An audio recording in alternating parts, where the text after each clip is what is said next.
I'm the lighting director. I'm the one that tries to take all of these fun little toys on the stage and make them do everything, and hopefully make the boss look good, and try to make it look good on camera and to the people in the audience. So I'm just back here going through all my cues and trying to do a little housekeeping.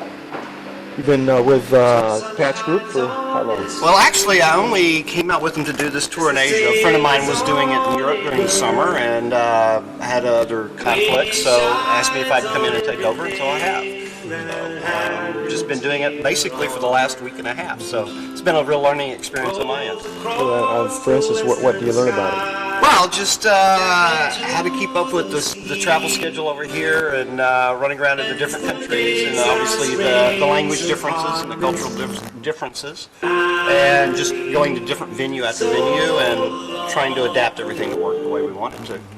So, but it's been great. So, I've had a good time. Can you show us some stuff? What something you can show us? What exactly do you do? Well, let's see here. I'll go back into. Let me go into.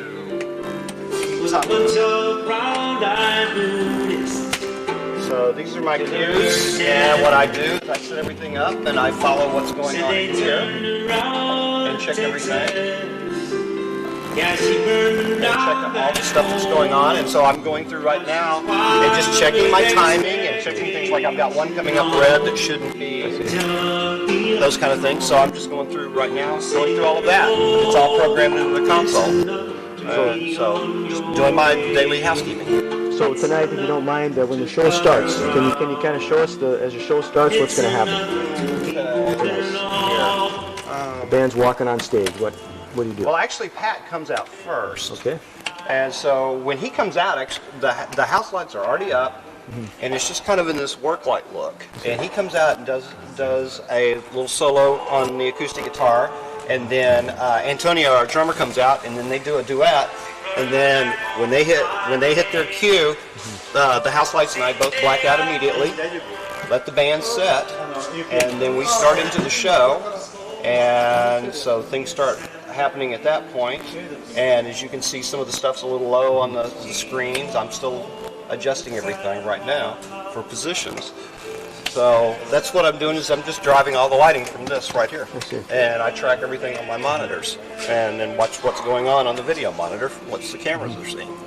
So that's just kind of what I'm doing, and just doing my daily housekeeping and making sure everything's working right. And what now these swirly designs we have on there, whose idea was that? Actually, I took what my friend Benny had done with the show in Europe and kind of adapted based on the equipment we had here, and took his and tried to get the same feel of it and some of the same ideas, but different manufacturers, different patterns, different little shades of color differences, those type of things. So I just kind of adjust and try to make it work. Have a great show. Well, thank you, sir. Appreciate it. Thank you very much. Okay. Thank you. All right, Finn. So we're talking with David Oakes. David Oakes is the hands and the ears behind the sound of Pat Metheny. Tell us exactly more what it is. What you do. It's mostly trying to figure out what the band's doing and making it so everyone hears what they're hearing. And it's there's a lot of stuff going on stage, and trying to make it sound as simple as possible. You're doing this both live and in studio too? The studio stuff is a different role. I do a lot of stuff for Pat. I build speakers for him. I help put the rig together. Do the sound stuff. I've recorded the last live record for him. So anything I know how to do, he utilizes. You've got years of experience behind him, I understand. Yeah, it's been a while. The mid-50s, it seems like. Mid-50s? No, it's actually been 21 years, 22 years. Okay, how did that start exactly?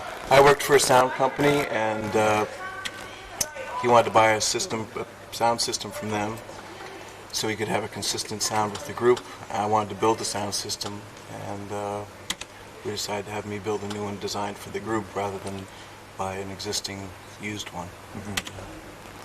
And it's been, ever since then, we've just been doing.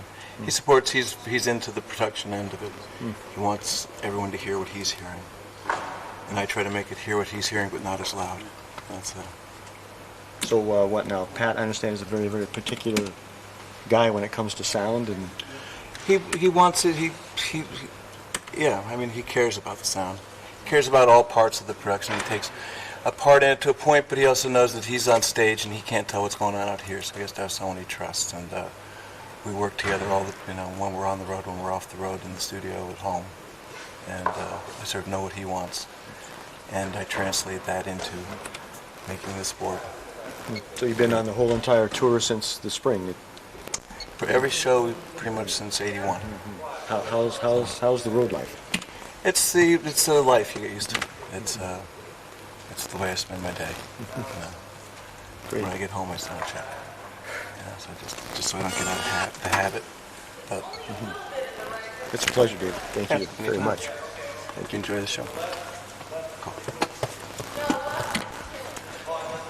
Okay. All right. Thank you. you. I had a great show. Yeah. Yes. Fantastic. Yeah. Should be fun. I love what you guys are doing. We'll see.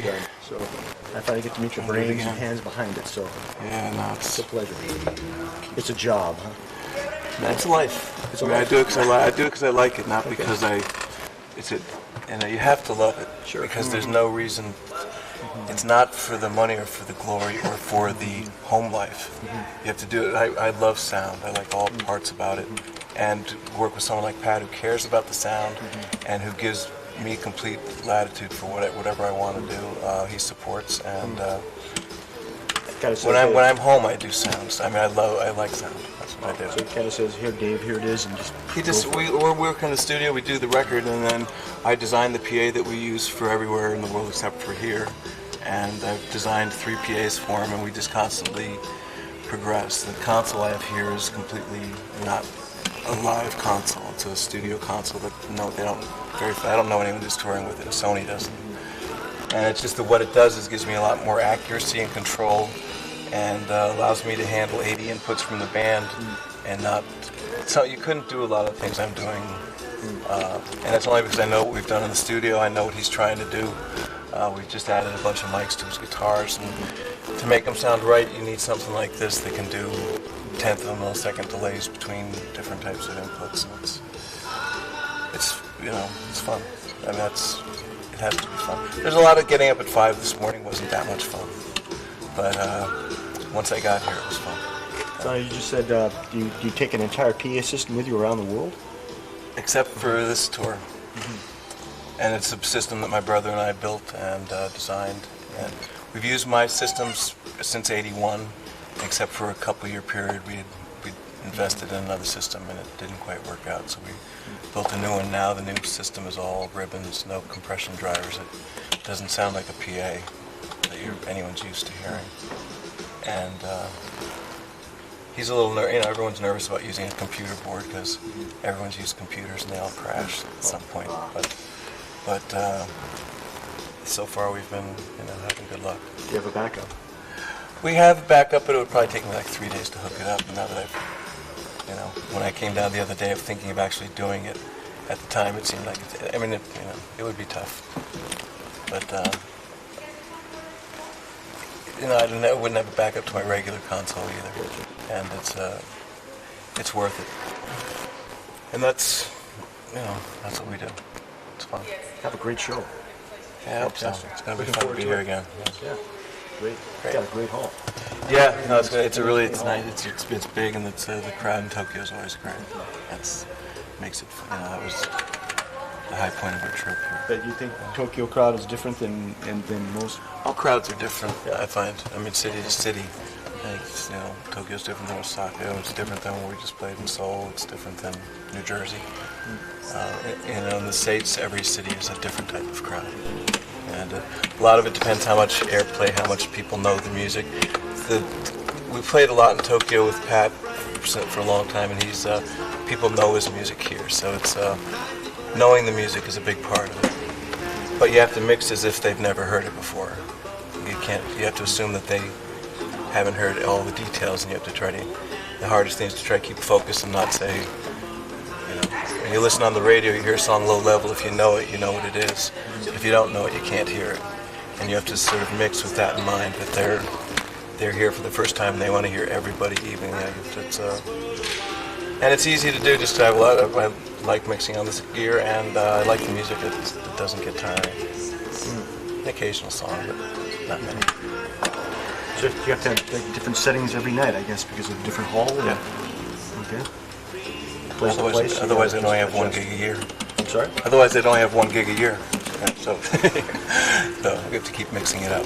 And it's you also have to follow the band. The band at certain nights plays different. I mean, that's why I like these guys. It's always different. It's mixed up. It's all about the solos. It's all about the interaction with the crowd. And as it gets louder, I usually get softer, but try to bring out more definition. If they get softer, I get louder and bring out more body to it. And that's Wow, fascinating job.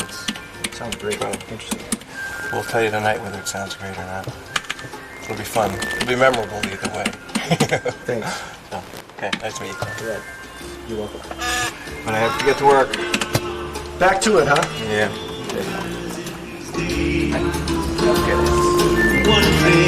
Actually working drum technician, is that right? Can That's you tell us correct. a little bit about your Take work roll with right I'm now. sorry, one more time? Too quick. Okay, I'm sorry. You Okay. guys let me know. Okay, go ahead. So we're backstage here with the Pat Metheny group tour and with Brian and Chris. Tell us a little bit about what you're doing, Brian. Basically, I'm the drum and percussion tech. I set up and tune and maintenance all the drums and percussion for Antonio Sanchez, he's the drummer, and Richard Bona, he's the percussion and vocalist. So is this something they specifically asked you to do? You know Antonio, is that how that works? No, actually, I got hired through some other people, and now I work with Antonio. I worked with him in the beginning just to make sure everything's set up what he wants, and then I basically do it every day, the tour. So what have you been on since the beginning of spring? Whenever Yeah, in February was when we started touring. you've seen all over Europe. All over Yeah, Europe, Asia. all over the United States, and now we're doing the Asian leg. Yeah. What's tough about being a drum technician?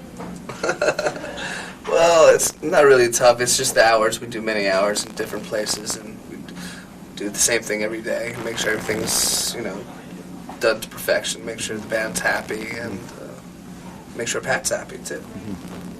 He's been happy, I think. He's been happy. Good. Yes, he's been Very happy. good. Yeah. Fantastic. Chris, let us know what you're about, what you're doing here with the tour. I'm with the production. I'm the production assistant. Mainly help out David Oakes. He's the production manager and the sound engineer. I just call ahead and I advance. I try to make sure that everything's going to be the way we want it when we get here. Try to fix it if it's not the way we want it. And you guys both live in the U.S., of course. Yes, I live in New York City. I live in Florida, St. Augustine, Florida. All right. Thank you very much. Thank you. Very much. Thank you. All right. Very good. So you guys do great interviews. I guess so. You know?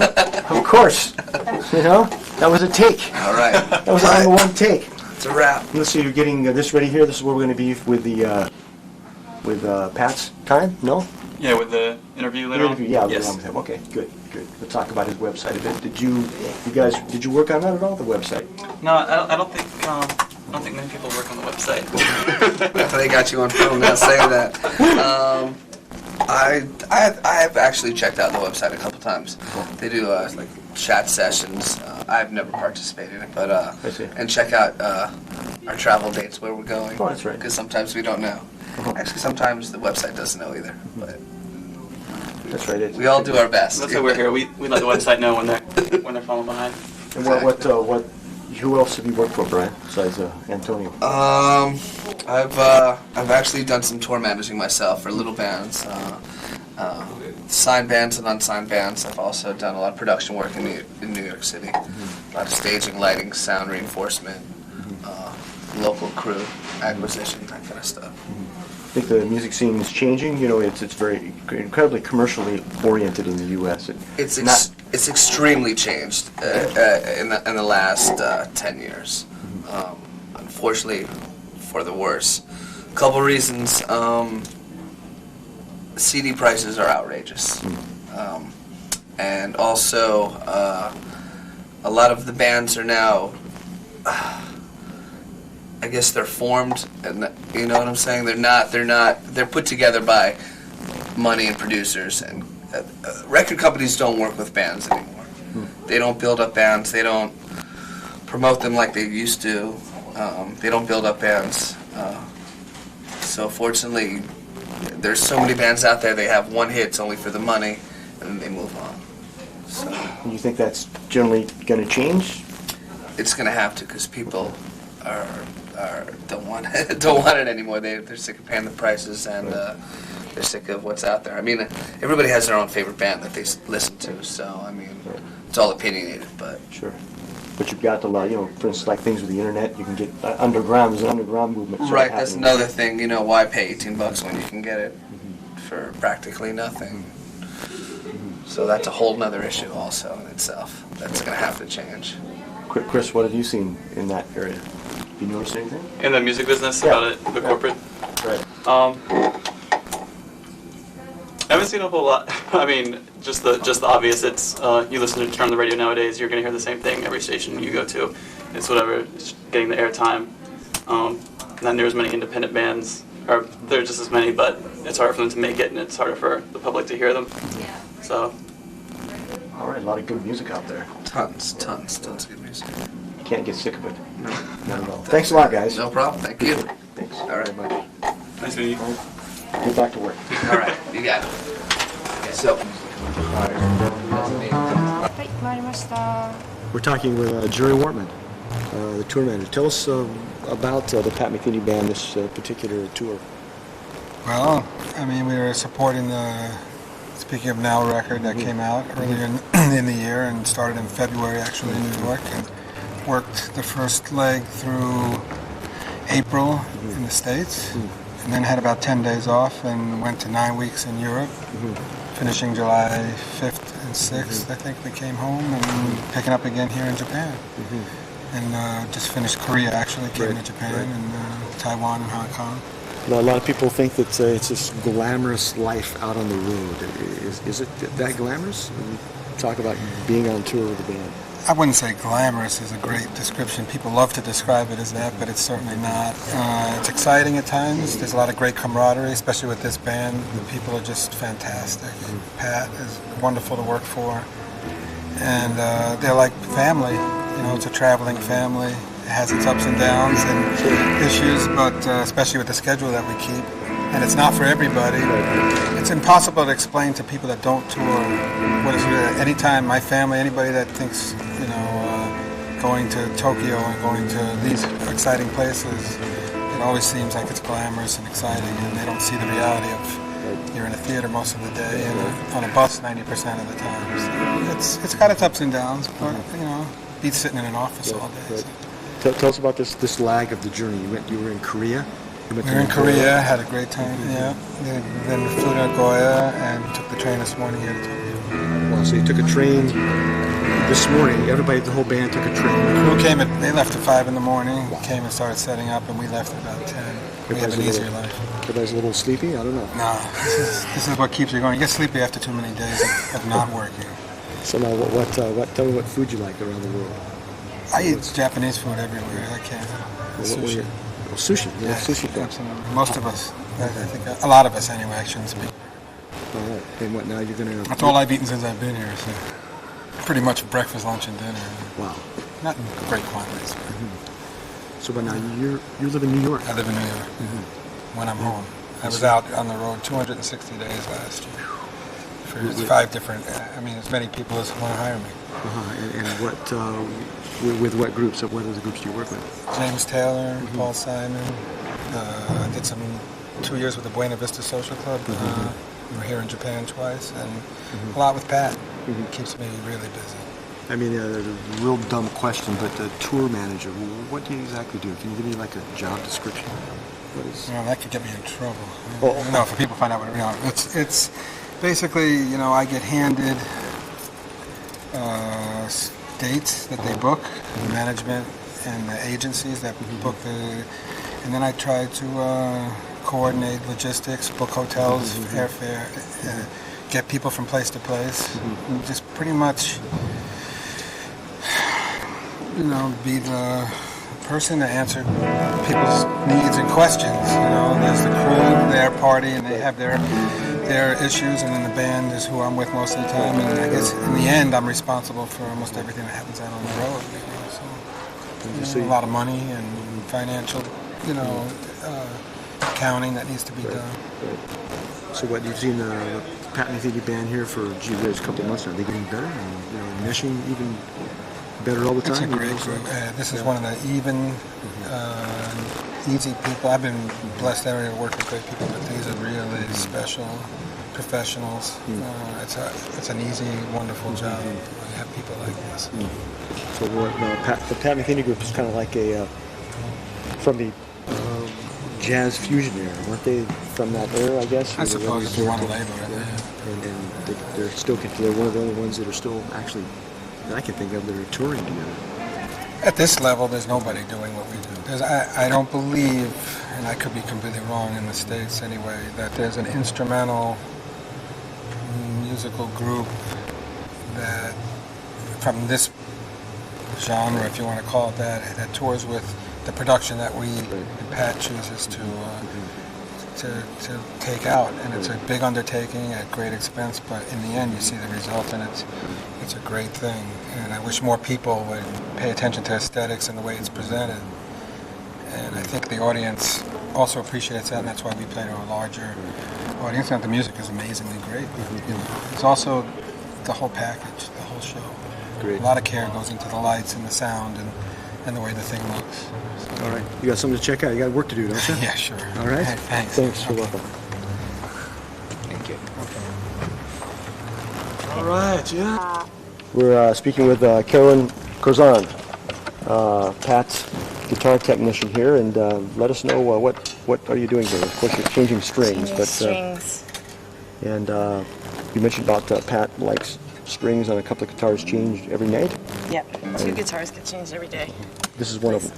No, this actually is a specialty guitar, but I haven't changed it in a few days, so it's starting to lose its brightness. I have to And change again. What's so special about it? You said it's a specialty guitar. Well, it's a small mini guitar. It's made by Canadian luthier Linda Manzer from Toronto, and it's 5th higher than a normal guitar, and smaller, obviously, higher pitch. So he plays it with a duet with Lyle. Remember that last night? Yes. And you've been working with Pat how many years? Since 1984, 18 years. Oh, a long time. Long time. You must know his ear very well. Well, I'd like to think so, but I mean, he's a top-notch musician, works very, very hard, and so I try to just assist him. He's Great. just pay attention and listen. You gonna take us a little tour on with the guitars over here? I'd like to take a look at a few. Could you let us know about that? Yeah. Well, these are some of them.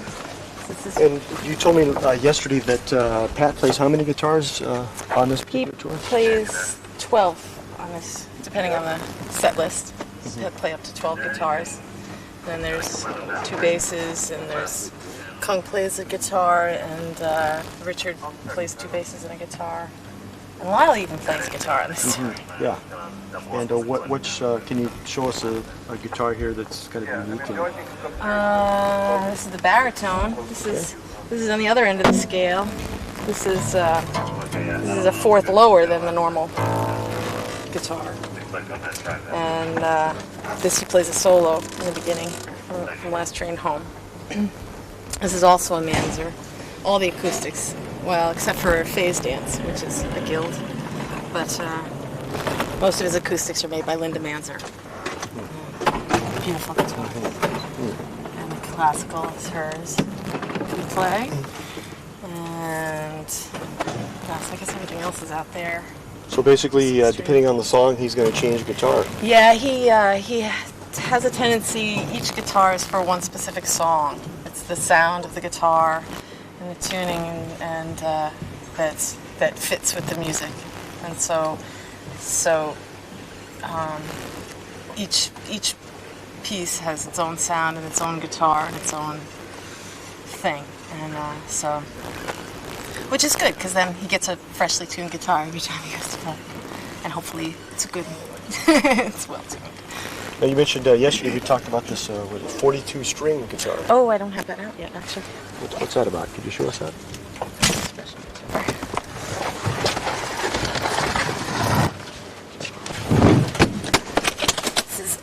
another Manzer specialty.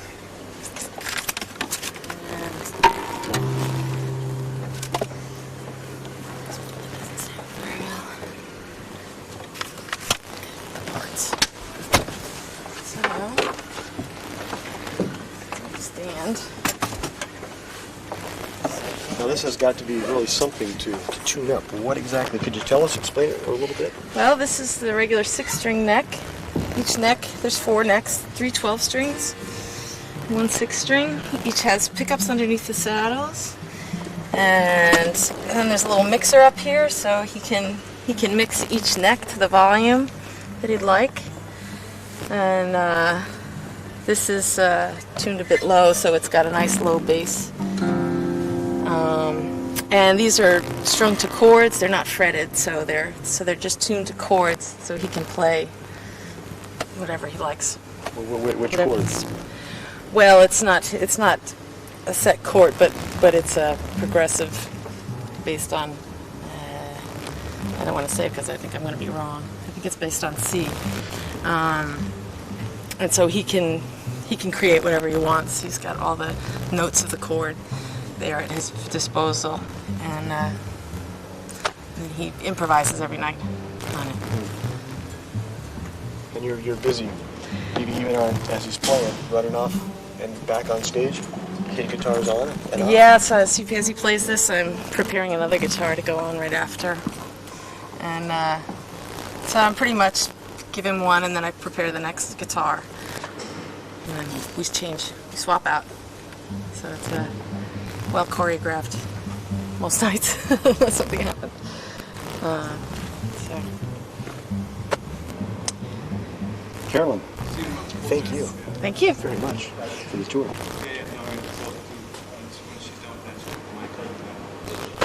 That's the pile. All right, fantastic. I couldn't see this part Oh, I'm sorry. clear, so Whoa. yeah. It's our magic mixer. 明かり下下げちゃっていいですね。 PM guitar, is that a... That we put a special different whammy system on it, and in order to avoid having a locking nut, instead of a locking nut, we decided to go with trying to get it straight through the nut to help the intonation and tuning, to help it stay in tune. So the main technician in Boston, Mark Herbert, has rebuilt the peg head, so they come on, and so just for fun, so it identifies it as Pat's guitar. So it's part of the customization. Many of the guitars have custom stuff on their stock guitars with different pickups inside, or like this one, different whammy system.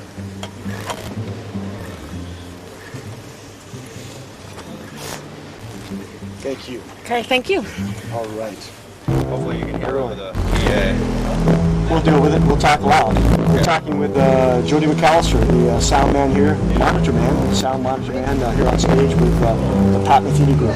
Here with not Imaginary Day. Speaking of now. Speaking of now, you were with Imaginary Day, is that correct? Yes. In 1998, you came here. Yeah, it was the first time I worked in Denver. So this is your second time to come to Japan? And tell us basically what goes on here.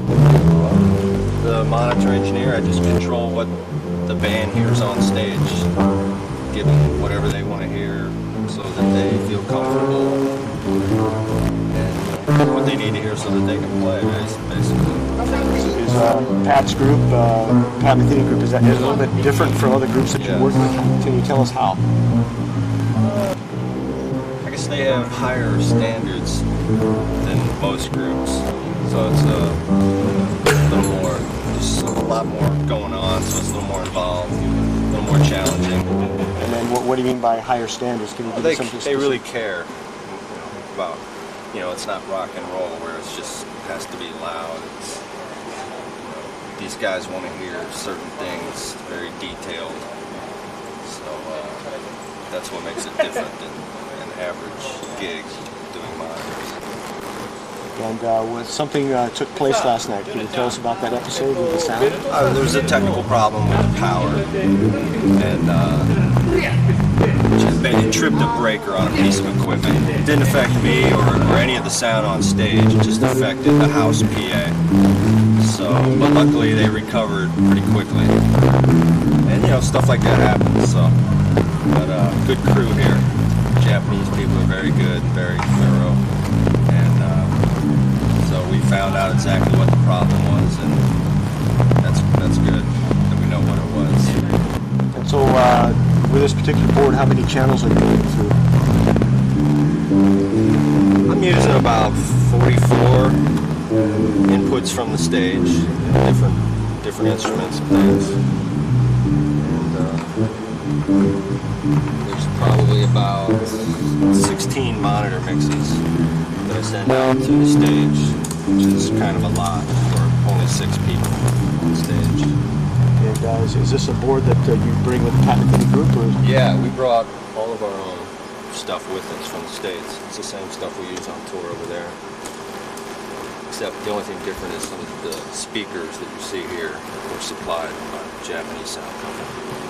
And can you show us a little something there, like a particular pot or something that's sort of interest? What? Well, like that one right there by your. You want left to hand? know what this does? It's pretty simple. It's Yeah. just, for example, this channel is the acoustic bass, and then from here I can send it to everybody's mix individually. Like Antonio needs more or less, I go here and turn it up, or if Kung Fu needs more or less, I can adjust it there. These knobs are the different mixes on stage. This is Pat's mix, where I adjust the amount of bass for his mix. This is Richard, Kong, Steve, etc. So, like, once you get it set, I mean, it sort of stays there the whole entire night. Yeah, but for various songs, they want to hear different levels, so I'm kind of constantly changing things throughout the show. That's what makes it, like I said, a little more challenging. Well, Joe, do you reside in New York? I live in Jersey City, right outside New York. So, yeah, I mostly work in New York. And what the crew, I'm sorry, not the crew, but the tour ends here in Asia, then it picks up back again in the United States? Yeah. We're doing another month, I think, in November, just in the United States, and then the tour's finished. All right. So maybe by then this video will be done and we can see it. Fantastic. Do you know exactly when it's going to be done? I heard last night it was going to be shot, aired on television, maybe in January, I think. Okay. The production, I'm not sure how long it'll take. Probably a couple months. We're working on it. ASAP. Great, that's pretty fast.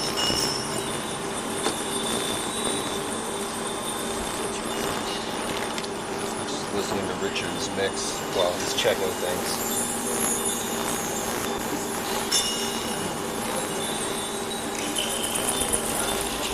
Any other questions I can answer? Over here to your left, you've got something over there with like a computer screen. What is that about?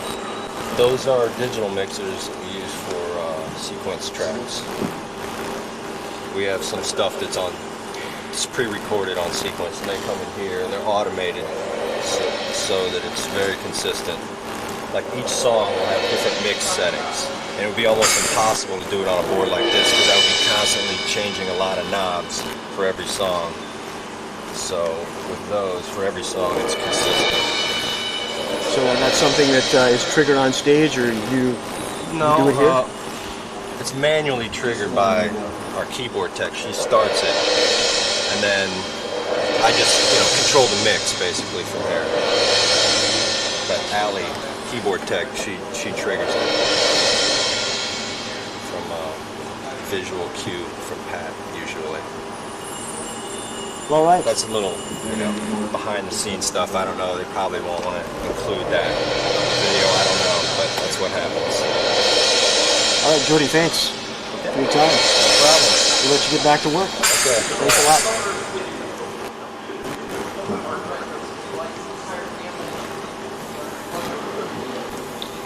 This.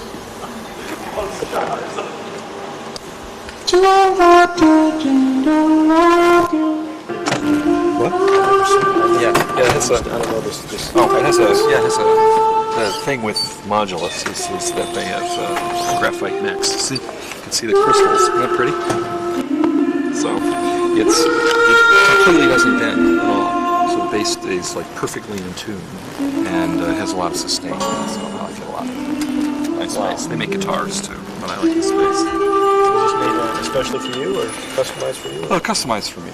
Yeah, I have fretted, and I also have a fretless, but I'm not playing fretless this time. So basically, go ahead. No, I don't play much fretless bass. I tend to play either the fretted electric bass or the acoustic bass. So basically, what now with this particular tour, you're just two basses? Two basses, and this I only play on 2 songs? 3 songs? 3 songs. Sometimes it's 50-50, but this on the new record, it's all acoustic bass. So since we're featuring the music from the new record, it's mostly acoustic bass in the show.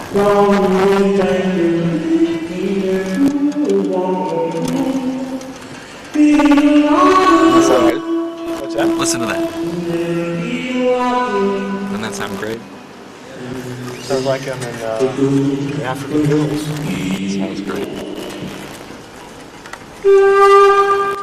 You spend a lot of time, or of course you're on the road, but do you practice?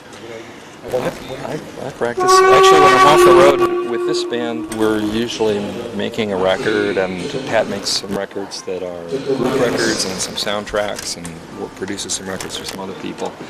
And sometimes I'm working with him on those projects, and then I produce some of my own records of other bands. It's a band called Oregon that I produce some records for, and stuff like that. So I've spent more time actually working as a producer when I'm not playing with this band in the last year or two than playing the bass. But I'm actually looking forward to once this is done, really doing a lot of practicing and always trying to get better.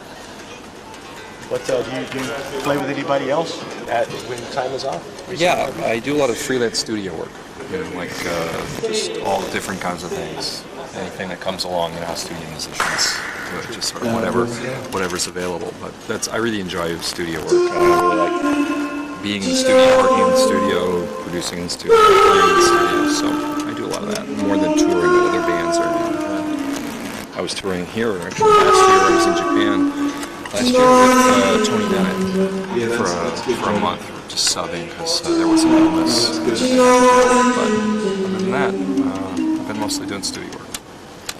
It's good sometimes to just be off the road and just to spend some time. Yeah, I like it all.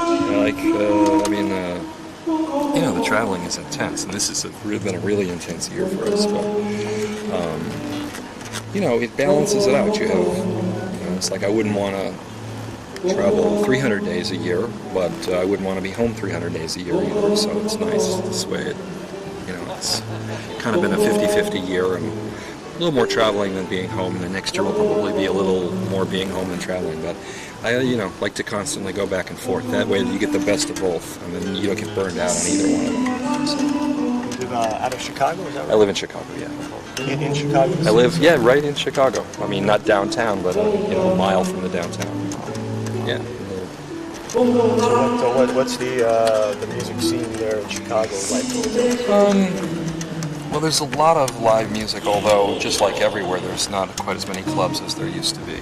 And there's studio work there, although just like everywhere, since everyone has their home studios and is using sequencers, there's not quite as much studio work as there used to be.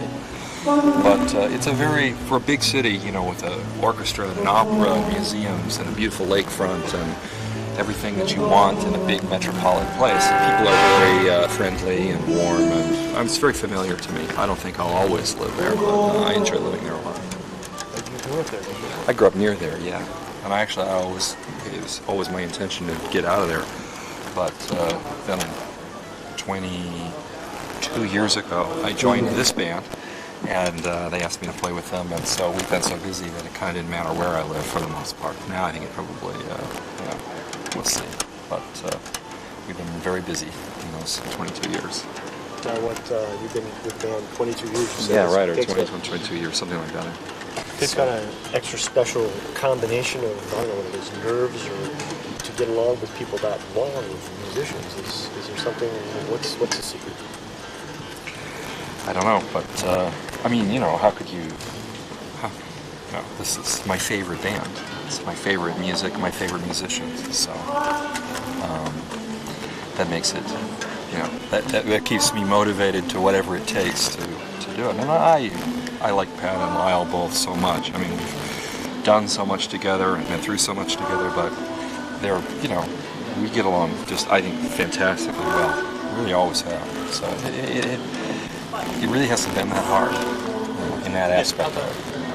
It's a lot of work and a lot of very serious music and a lot of hard, for me, challenging music, but the social side of it's been good. And they're just, the other nice thing is it keeps getting better and better and better. I mean, I think the music keeps becoming ever more expanded and challenging and stuff for me, but also just our personal relationships just continue to get better all the time.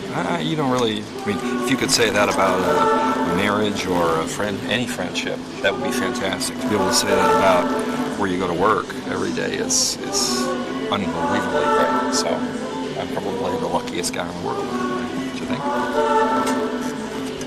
Now, what you talked about the band changing with the new members here at Kung Fu and with Richard Bono playing, and you got a new drummer. How has that changed? Well, it just, I mean, there are three really strong individuals. They also, you know, they make their own records, and they kind of, they each have sort of an identity before they are in the band in a way, and I think that it just makes it, I mean, obviously it's a cohesive unit and we all try to blend and everything, but at the same time it really is like a bunch of, I think I'm up there with these, you know, 5 virtuoso individuals.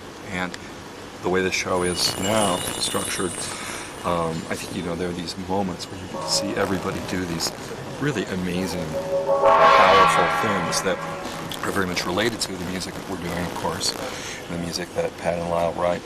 Also contains a ton of their own personality and their own creativity and their own individual style. And you know, the band has always been like that, but it's never been more than now like that. This is the most, I think, in some ways it's ever been like that. Exciting stuff. I think so. Steve, thanks. Thank you. Bye-bye. Pat Metheny, speaking of now, it's September 20th, Friday, 2002, and the Pat Metheny Group has gone through an incredible change. You've got a new drummer who's got a brand new feel, and he brings a brand new feel to the group. You've got some impeccable dynamics you're working with in the band. You feature music all throughout your entire history. You feature artists that demand their own spotlighting. Steve steps aside, and Richard comes up and plays a bass song. Yet there's still the traditional look. You've still got the same, you know, 22 years later, you still got the same haircut, and Lyle does too. The same striped T-shirts you guys wear, or you do wear. But that's basically my observation. But I'd like to hear yours. What is the Pat Metheny Group now, and where are you going? This has been a really exciting year for us to continue our general research that we've done over this long journey of trying to discover what this band can be, and to have a whole new chapter open up like this has been incredibly satisfying, really fun, and very exciting. This year marks the 25th year that we've been going as a band, which is an unbelievably long time. And with it, we bring 3 new guys to the stage who are amazing, interesting, very individualistic musicians that I became familiar with in different ways, and I just have had such joy watching them grow into their roles within this band that I think has been a challenge for all of them to find a way of reconciling their own voice, which is in all 3 cases significant with the history of this group, We'll start with our new drummer, Antonio Sanchez, who for me is one of the most exciting and interesting and just talented drummers to show up in the jazz world in a very long time. And when I first heard him, he was playing with Danilo Perez, the great piano player. And what impressed me most when I heard him for the first time was how soft he could play. I mean, there was absolutely no evidence in anything that he did that he had all this incredible technical facility. It was just incredibly musical and incredibly soft. I was like, wow, if I ever want to do anything really soft, that would be a good guy to think about. And then about 3 tunes later, the same evening, I heard coming from the stage a sound that sounded like at least 6 people playing. I thought, that can't be the same guy. I mean, it's just impossible that that's all coming from this one guy. And I went up to the stage, and it was still just Antonio sitting there playing in this trio situation, but making all that contrapuntal, polyrhythmic stuff come flying out of the drums. And when we both got back to New York at the end of that summer, we wound up playing together a lot, just getting together and playing, and I knew that he was the guy for me. I mean, it was just an incredibly perfect fit. And the band hasn't changed that much over the years. I mean, he's only the 3rd drummer that we've had, and the drummer, in my opinion, really has a major impact on what any band sounds like. So having a new drummer is a significant change, and it's thrilling to have Antonio up there.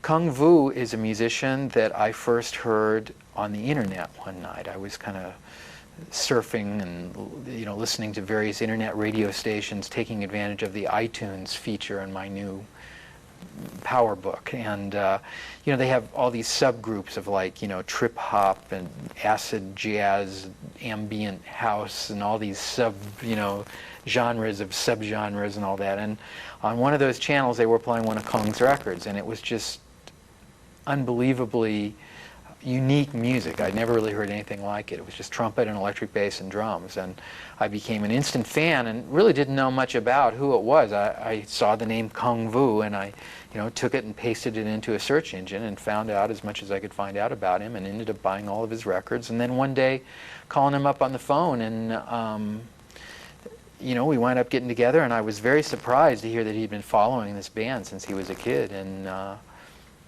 now Kung's part of the group and is contributing a very unique atmospheric quality to everything that we're doing.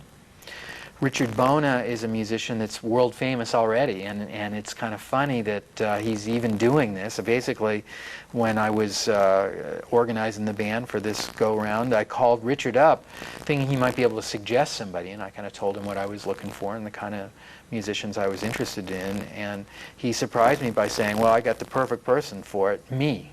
And I was like, but man, first of all, you're a bass player, and I've already got a great bass player, so I don't really need that. What I really need is a percussionist. He said, percussion's my first instrument, So I was like, well, man, if you want to do it, of course. And that was just the ultimate finishing touch on the whole thing, to have Richard joining us, and it's just been a blast to have him in there. And the whole year has just been like that. It's just been kind of like a gift to have all these guys participate and put all of their energy into the band the way they've done.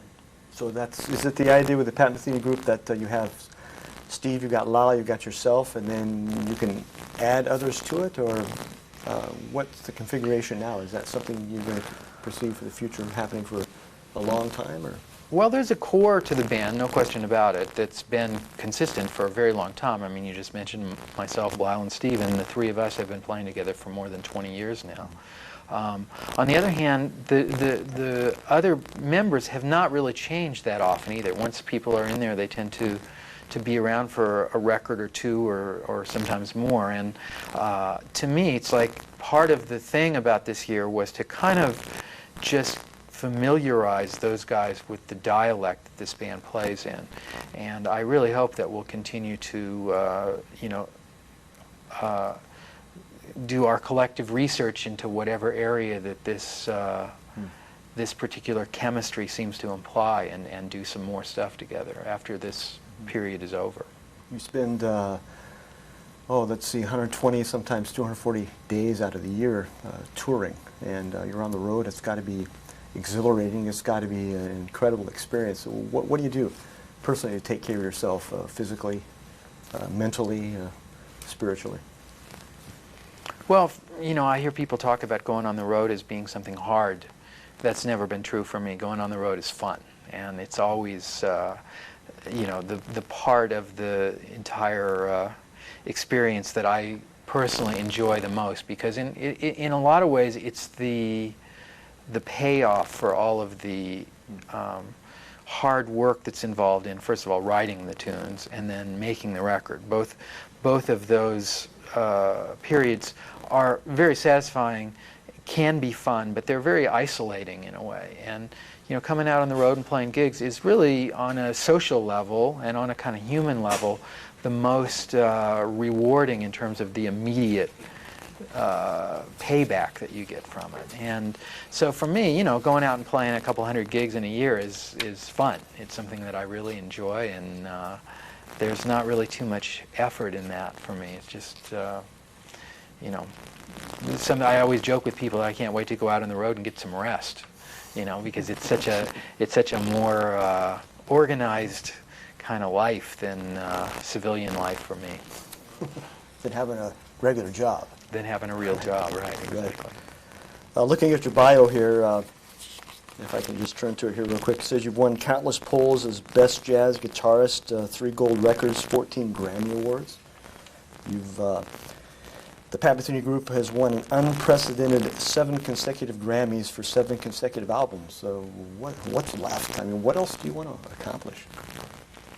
I mean, for me, the main thing is the same as it's always been, which is, you know, I'd like to play better. And I mean, that sounds like a simple thing to say, but in fact, what doesn't really get reported that often is that music is really hard. And what does get talked about sometimes is this sense that as you play more, the universe of music continues to open up more and more, revealing the endless assortment of things that you still don't have a clue about, you know. So it is a constant, you know, pursuit of something that's forever moving off into the distance. But that's also part of the fun of it. And that, for me, has always been kind of the only goal. I mean, all of the other stuff that follows that is something that, you know, I of course appreciate and feel very lucky about, and you know, I feel honored when other musicians, especially, or you know, other people enjoy the music and, you know, give us some kind of recognition. But I've always been, or I've always tried to be careful not to get distracted by that, and it can be distracting. You know, my whole thing has been to always just try to keep my eye on the music, and that's always been, it's proven to be a fairly faithful compass to align my efforts, and you know, kind of even on a minute-by-minute basis, to kind of align everything to that goal rather than think about something else. So you grew up in a musical family, I understand from I reading did. about you, and just wondering, you talk about being very lucky to participate in music, music being a gift. When did it occur to you that, you know, I've got something kind of special here that nobody else does that I want to pursue? That happened at a young age? You know, for me, playing and listening to music is something that it's hard for me to ever recall not having that be a central aspect of, you know, what I'm, you know, working on or thinking about. I mean, even when I was a little kid, it seems like that was around. But my older brother Mike is a fantastic musician, and was 5 years older than me, and I could see how much it was about the effort that you put into it to get good results, because he used to practice all the time. And same with my dad, who's a very good trumpet player, and my grandfather, my mom's dad, was a professional trumpet player his whole life. And all those guys were guys that really worked on music. I mean, it wasn't something that was thought of as, You know, like one day you wake up and it's like, okay, I got it, you know, and you realize, okay, I've got it. You know, I guess for me it was always more like, you know, maybe if you put in the hours and you work hard, you'll get the opportunity to maybe sound good sometimes, you know. It's never been like a given thing, like where I can't remember ever thinking, okay, wow, you know, I've got something special, what, you know, I've got it. You know, it's always elusive for me, and it's something I never take for granted. But So. it didn't come naturally. You had to work at it yourself. You had to Yeah. practice a lot.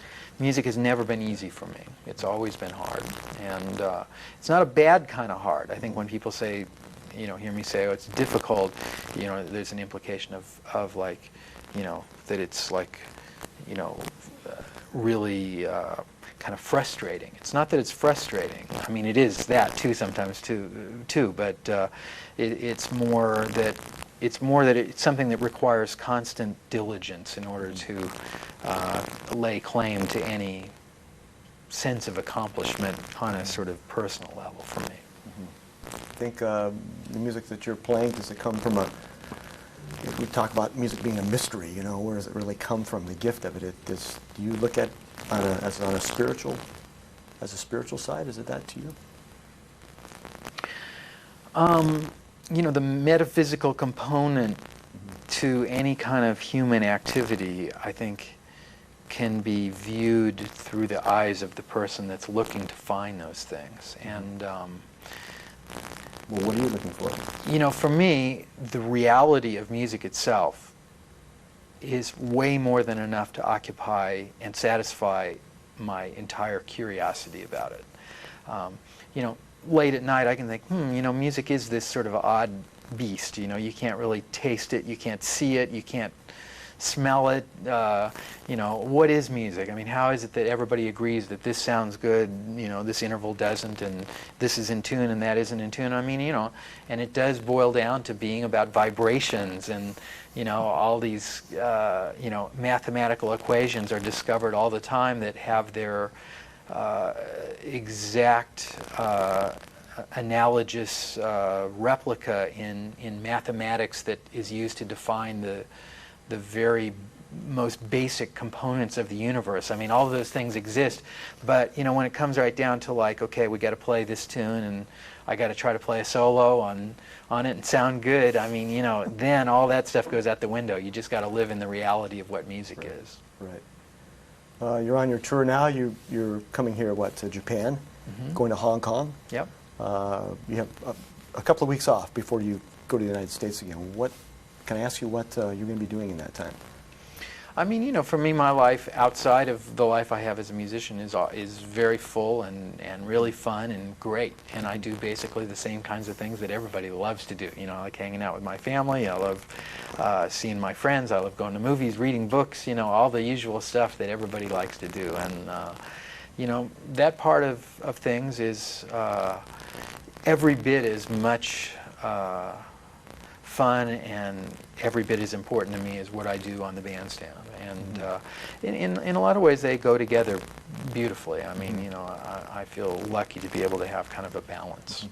You make your home where? New York City. New York City. You have a family? Yeah. Can you tell me a little about it?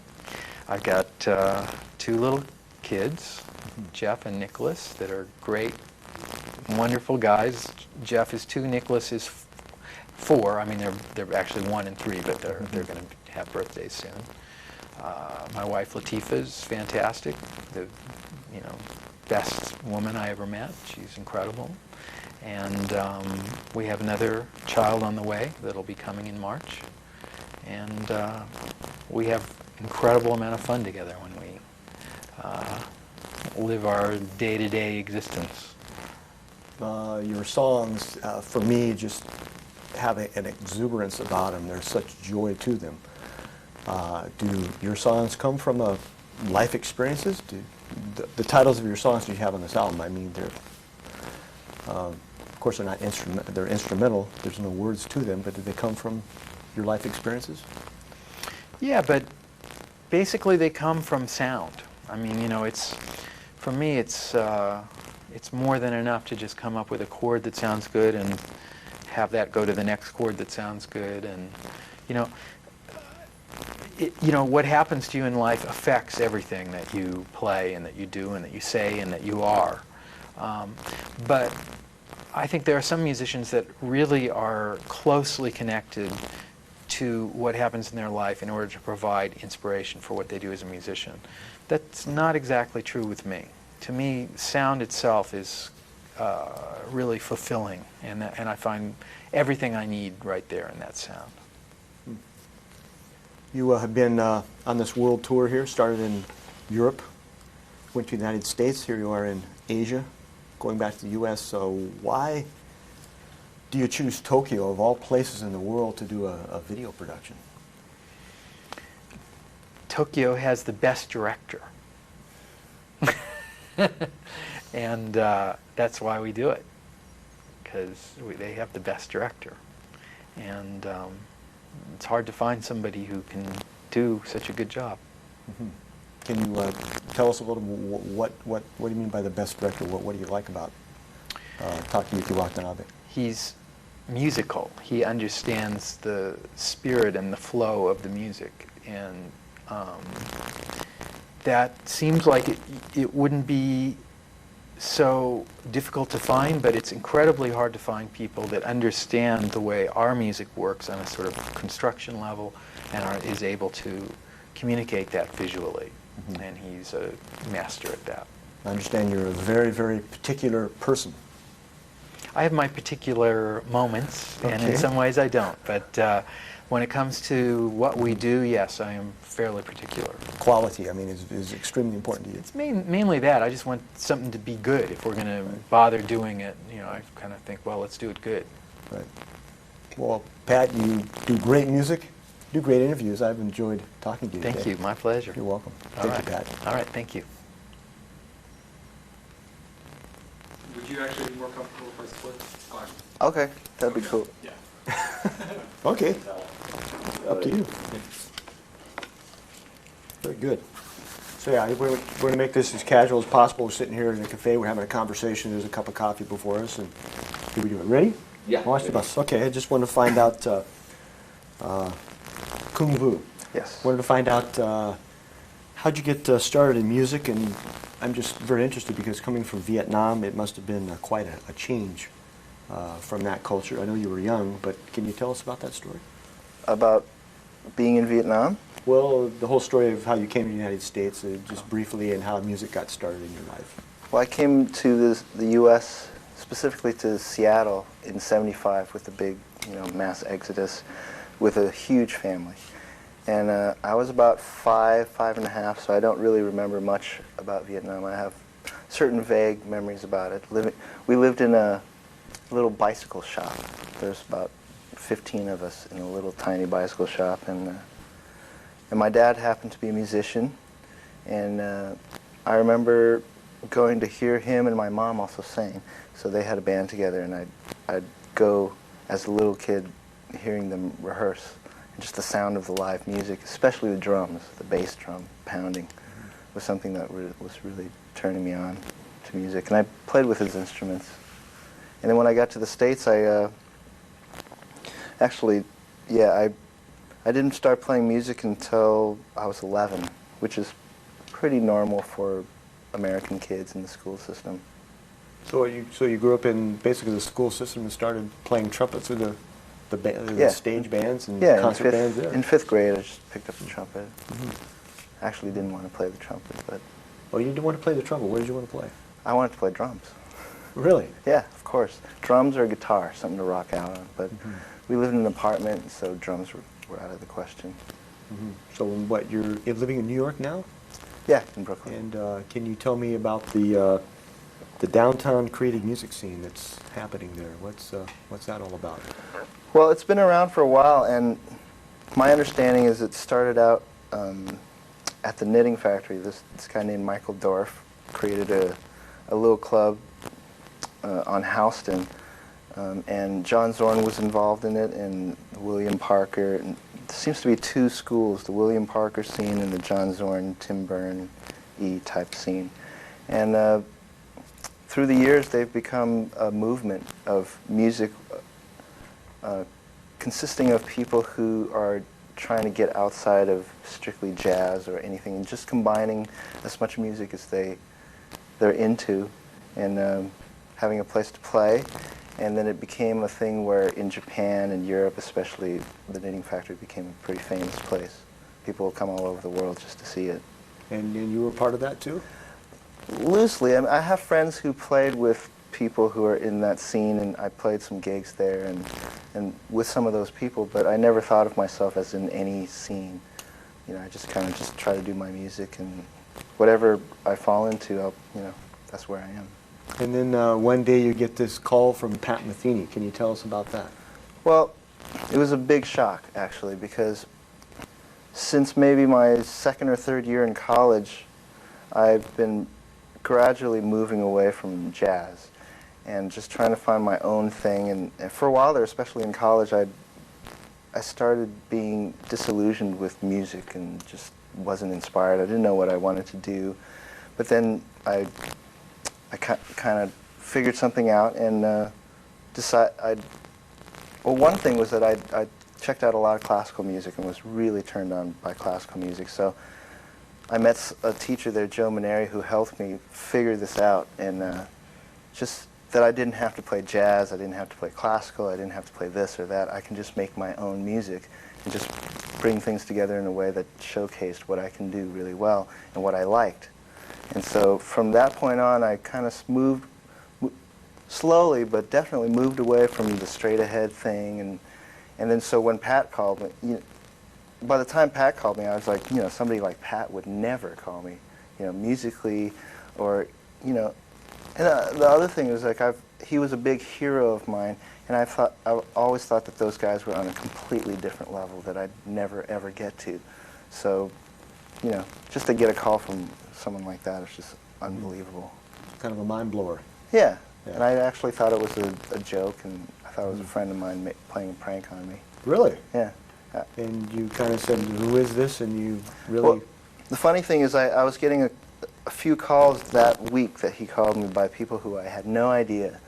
And they were like, my name is Froderick Frankenstein, or, blah, blah, blah, and I play this, and I love your music, and I'm good, and you should hire me. So I was like, man, these people are calling me. And so I was practicing, and the answering machine goes on. It was a voice I didn't recognize. I was like, man, these people are bothering me. I just need to practice.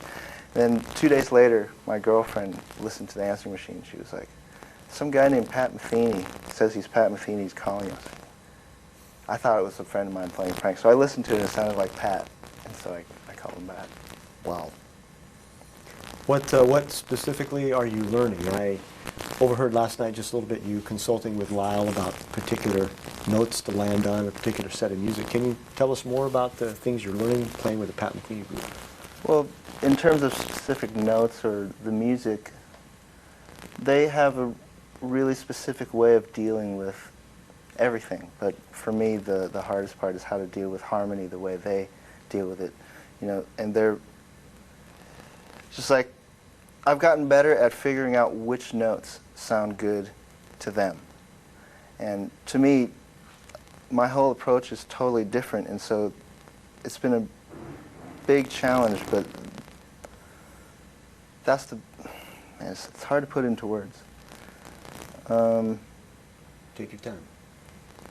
We can always, cut and edit and splice. That's good.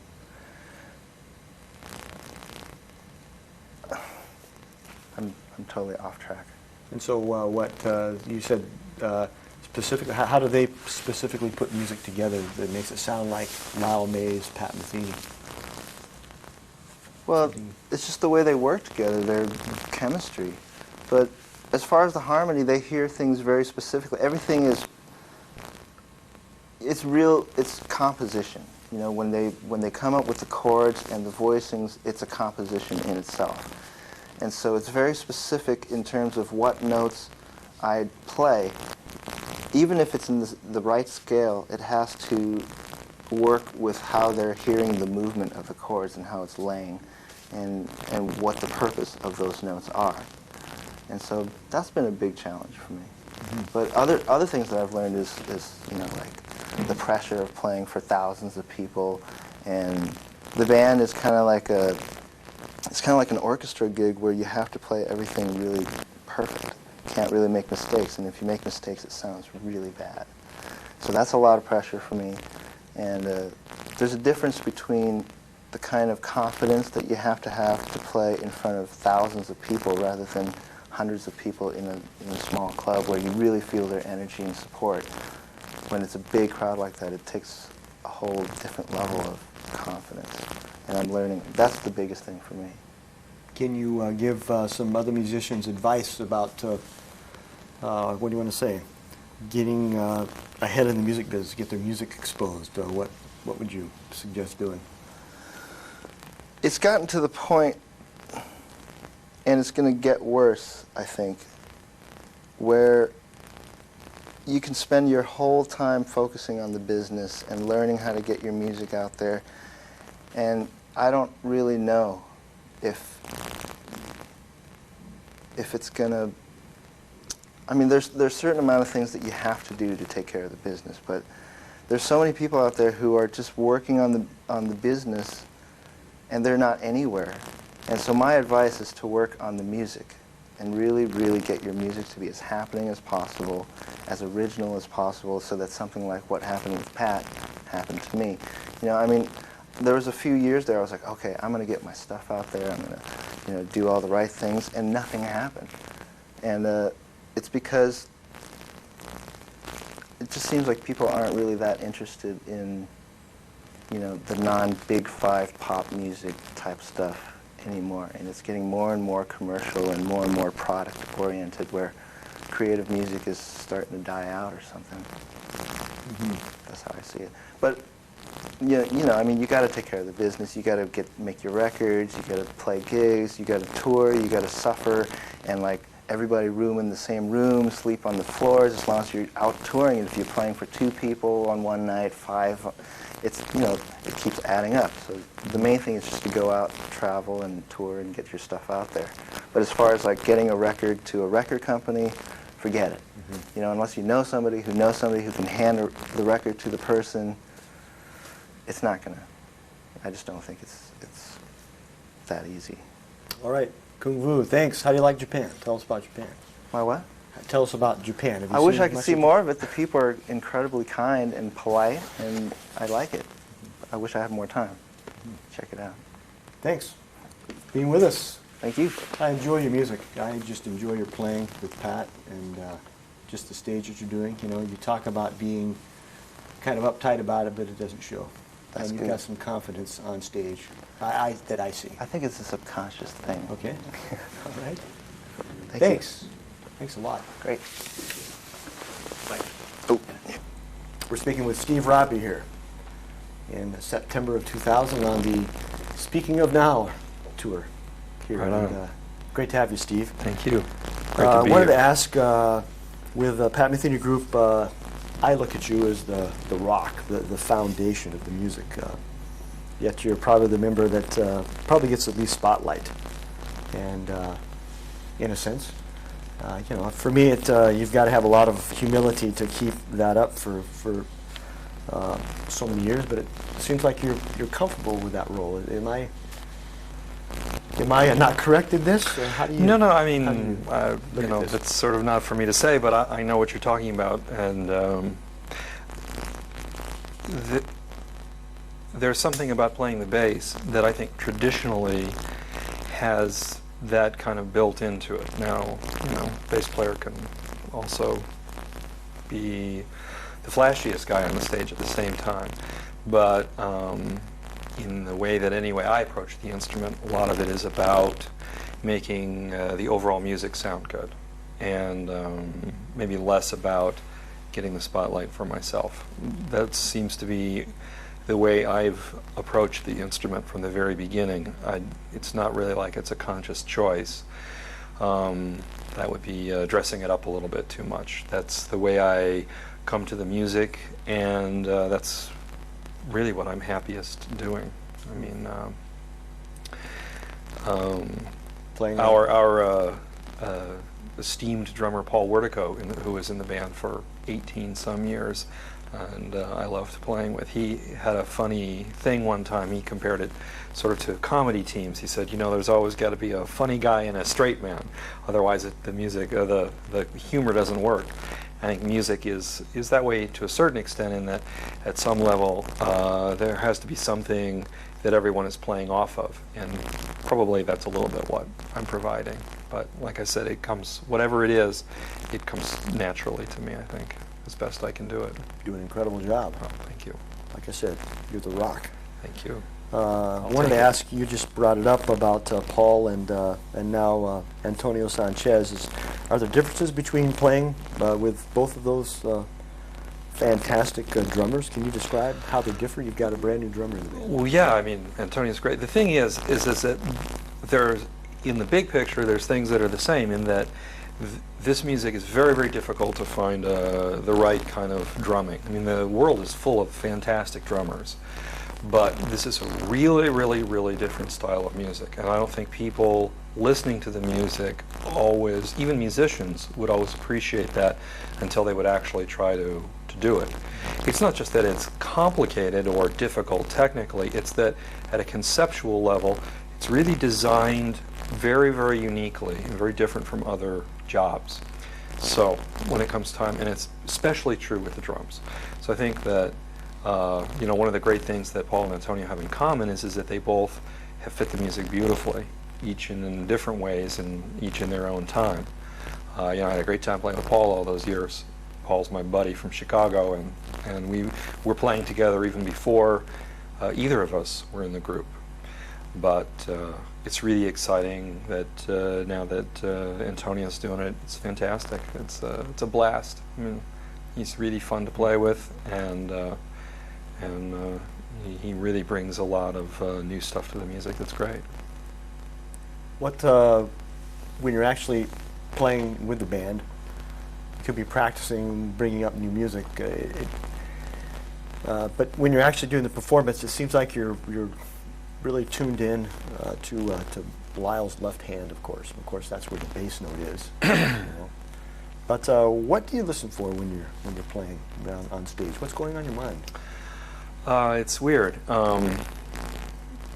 For me, I think it's different for everybody, but I find that my efforts are most successful when I listen to everything. And in a way, there's sometimes when I'm listening to them, where we're up there playing, when it almost, it's like I can hear everything all together, and I'm not that conscious of being the one who's playing the bass. Then, if the acoustics are good and we're having a good night and everything blends right, then I think it's really successful. I mean, again, it has a little bit unique, or it's a little bit has to do with the way I play the bass, but if I just listen to the drums, it's not going to work. It's going to be great in some ways, but it's going to fall down in other ways. If I just listen to the soloist and don't kind of listen independently from the soloist a little bit, then that's going to be a bit of a problem. So it's a matter of being very much inside the music and also a little bit outside of it at the same time. I don't think you can be playing the bass in this music anyway and be too wrapped up in your own part. It would be detrimental. I don't think it would work. What about the groove, the unity? You guys playing together, obviously. It's by now, and maybe it's telepathic, I don't know, but you guys meshing together, gelling together. Are there areas for growth with that? Always. Always. I mean, you know, Antonio and I, we played a lot of concerts this year, but we hadn't never played together before just recently, until just before he joined the band.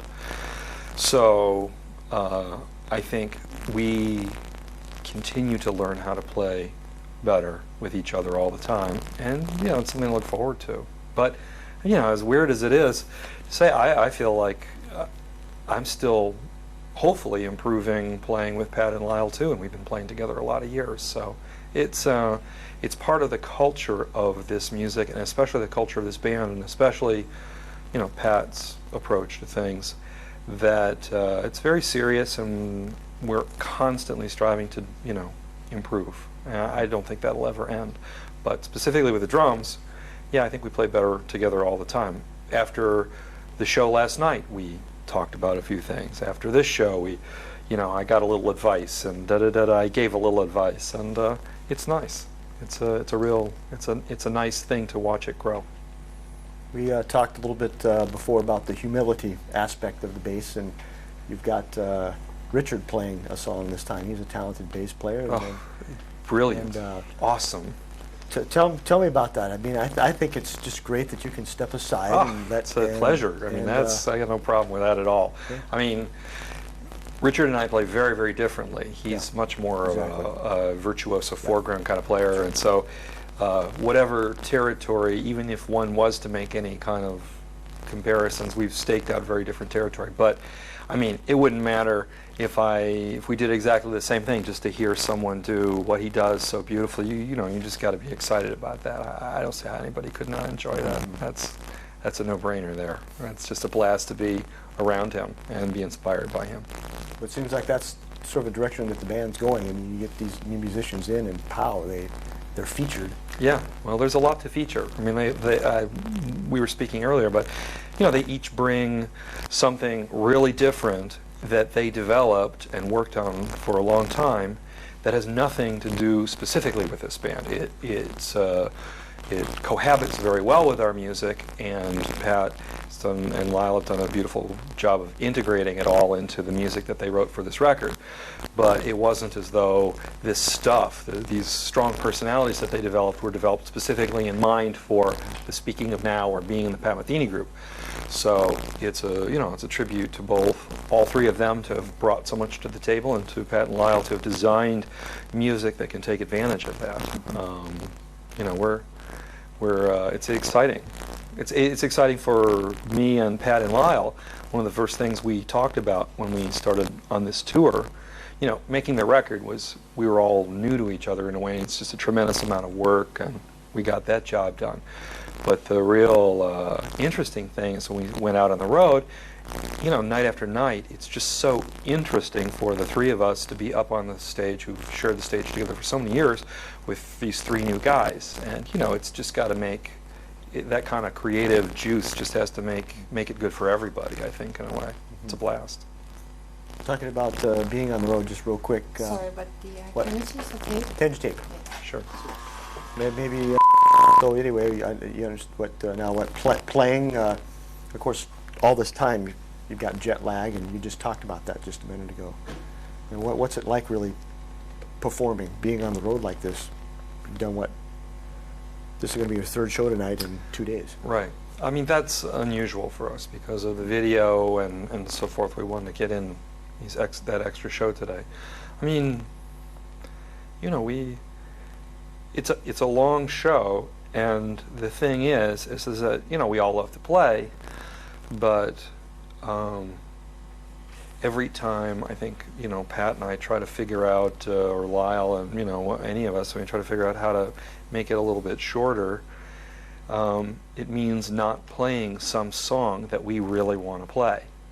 And the real, I don't know that all the shows in the future, next band, next record, whatever, will be this long, but the problem only gets worse as time goes on. I mean, I joke, the thing isn't that it's 3 hours long, it's almost that it's 3 hours short, being that these two absolutely fantastic composers are in the band and have written so much good music. Great music in terms of what the audience likes. We hear all the time from people, "You didn't play my favorite song. How could you not have played my favorite song?" Da-da-da-da, or da-da-da-da, whatever. And, there's like hundreds of tunes now that are different people's favorite songs. And so from the standpoint of the audience, we're omitting a lot of music, and from the standpoint of what's fun for us to play, we're omitting a lot of music. So, the 3 hour plus length is very strenuous, but, I could think of, not that I could physically do it, but I could think of a whole lot of other music that I would just as much enjoy adding into the set if I had the physical stamina to do it. Those guys just wrote too much good music. It's a problem. So, and there's another thing about their music, I think, too, is that it has a real timeless quality. I mean, we always put a few old ones in the set that we haven't played in a while, and they just turn around and sound just as good or better than ever, I think, to my ears. So it's a curse. They have such good composers. Is there an interesting story on the road you could tell us about? Just something real quick that has happened, maybe recently? I'm drawing a blank, man. I'm Okay, sorry. that's all right. No problem. All right. Steve, it's been a pleasure. Thank you You're very welcome. much. We You're welcome. we love playing in Japan. It's a blast for us to be here, you know. We're really looking forward to it. We talked about that a lot, and Pat and I were walking around in somewhere, I don't know, yesterday, wherever we were, but we love it here a lot, so Well, it's great. what about Japan? Just is everything, like? just its essence. It's just it's a great place, and it's a great place to hang out. It's a great place to visit. It's a great place to be. But it's a really fun and different and unique place to play music. So we're enjoying ourselves. So All right. thank you very much. Thank you. All right. Thank you, Steve.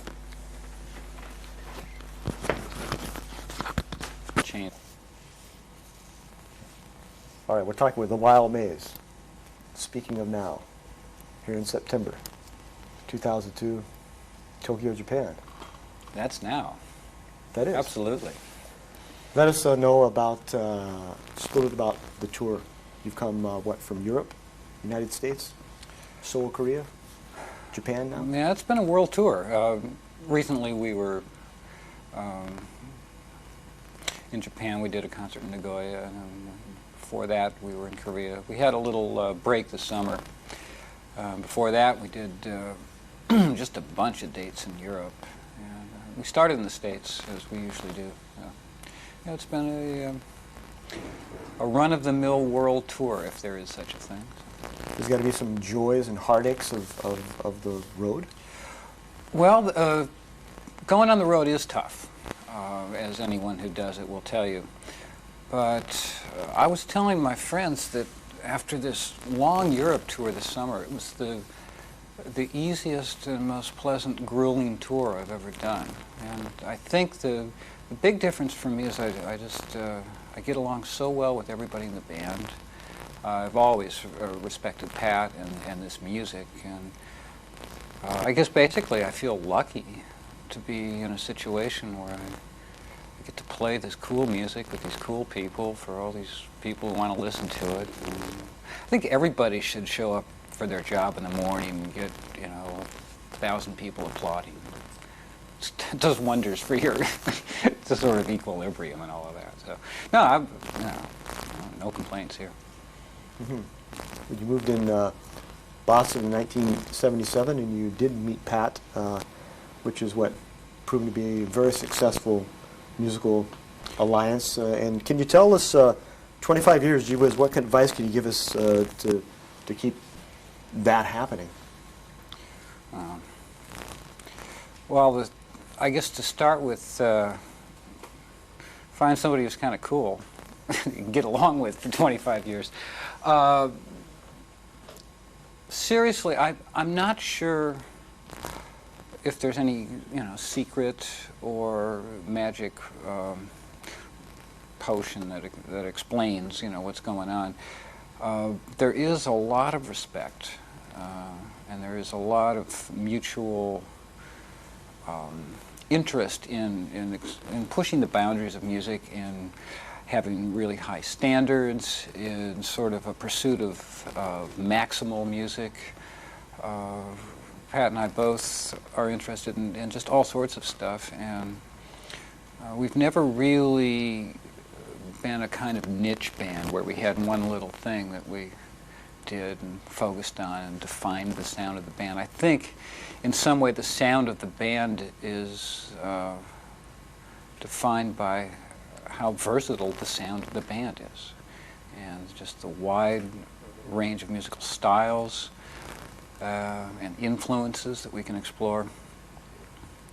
So it all serves to keep me interested, engaged, and as I said before, the standards are pretty high, and that means that this music is something I can respect. I can feel proud of being a part of it, and interested in pursuing it. So I could go on and on and on, but I guess the most interesting thing is that it's not done yet. We haven't reached the end of the road. There's no, the end isn't even in sight, you know, because I think that the integrity is so strong at the core, and the interest is also so strong that there needs not be an end, I guess. There need not be, no end in sight. However you want to put it. I was just thinking about that the other day. I'm really a big fan of what the jazz fusion scene back in, you know, the late 70s, early John McLaughlin and Chick Corea, and Weather Report, and you guys came out at that time also. But it seems like your Lyle Mays, Pat Metheny is the last one that has survived. Well, it's an interesting. There was an interesting time in the early 70s. Matter of fact, the only bad thing to come out of that time was the name fusion, because it came to mean a highly stylized and very notey, almost uninspired, technical kind of jazz rock hybrid. But the spirit of the day in that age was not that limited. It was much more about exploration. So it was a seminal time in music.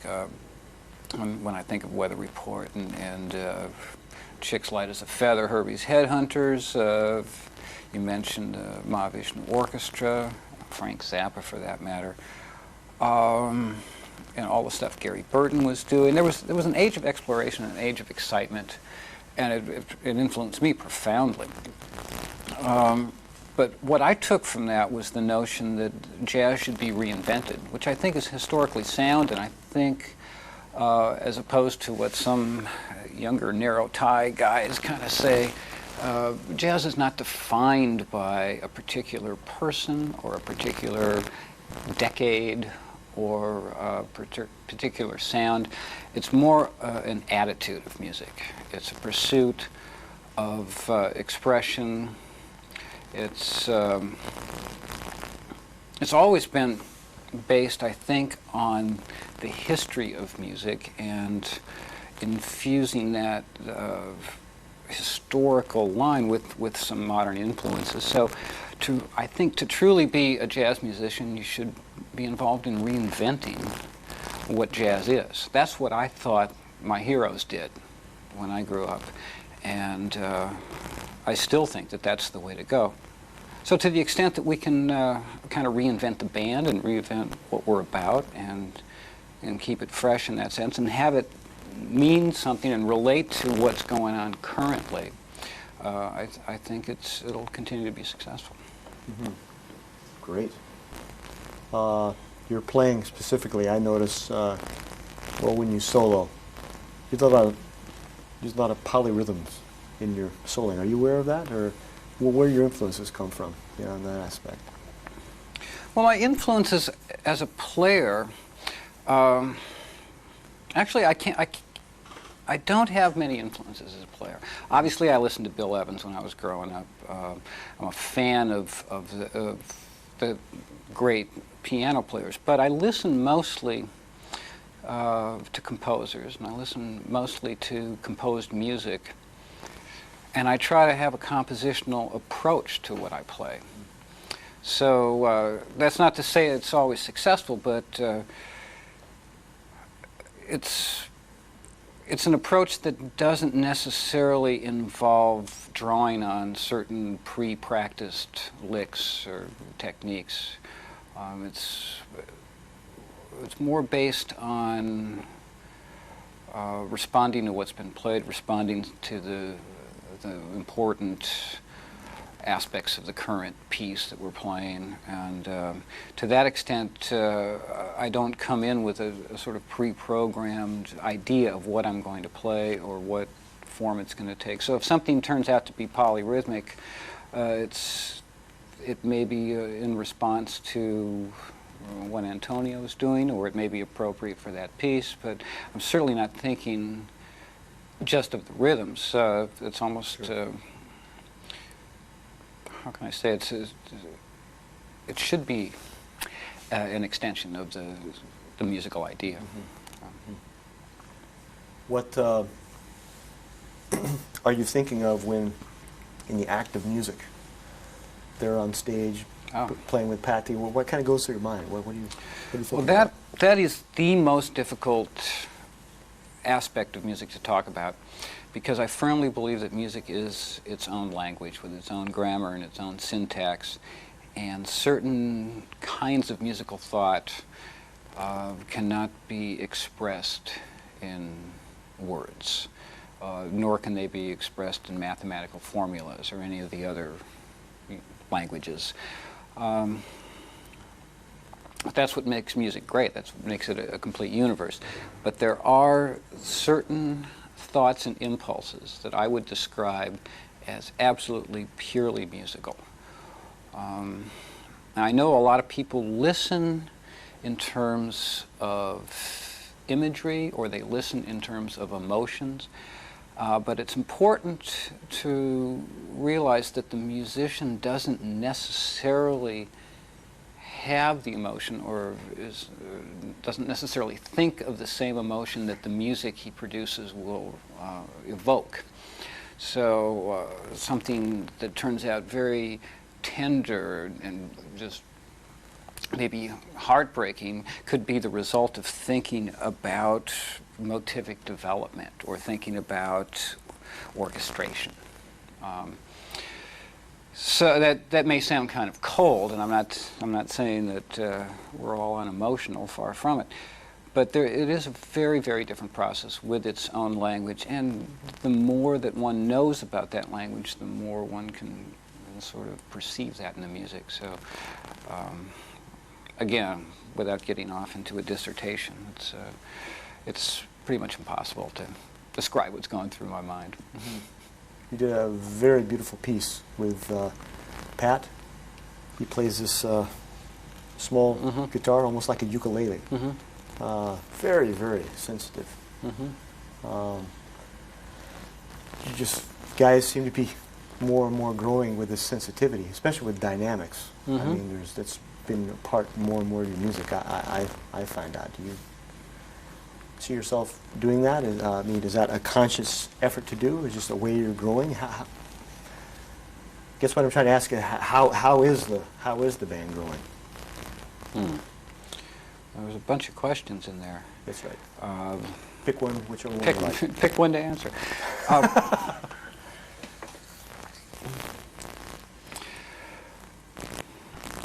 Well, I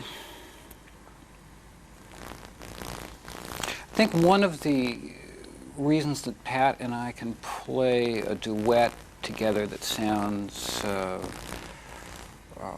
can I kind of empathetic maybe, is that we're both very concerned with, again, getting back to the maximal concept,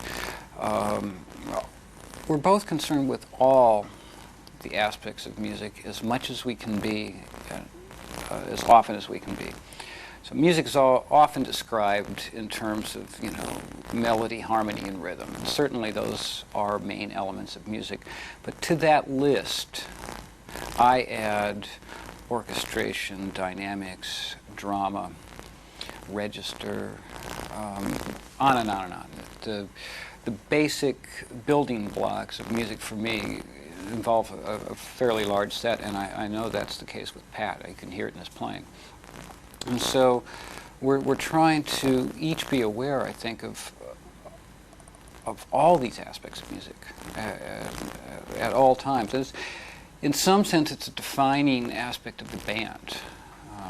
It's especially difficult with amplified music. Even if it starts out acoustic, if it's amplified through a PA in the hall, it can get rather loud. It's especially important to play with dynamics because they can get kind of squashed or lost. But I don't know, there's obviously more that goes into playing together than I can even express. It's 25 years worth of experience and kind of shared vocabulary. And so there's a certain kind of empathy that can only be achieved after a certain amount of repetitions, but it helps to have the same starting aesthetic. Now, as for the band and how it's I forget the word you use, growing, or, there is a tendency, I know, for people to associate a historical timeline with the concept of development, and to a certain extent, I guess that's true. But for me, each period of the band or each record is more about exploring what seemed most interesting at that point in time. And I'm not so sure it can all be fit into some convenient curve or some path. It doesn't feel like that to me. It's more like a collection of snapshots of various things that have been pursued. Certainly I see certain things in common that the band has had, but there's no goal, there's no beginning, middle, and end of some journey that the band is on. I feel that we're exploring what seems to be the task at hand, the current object of interest. The current speaking of now.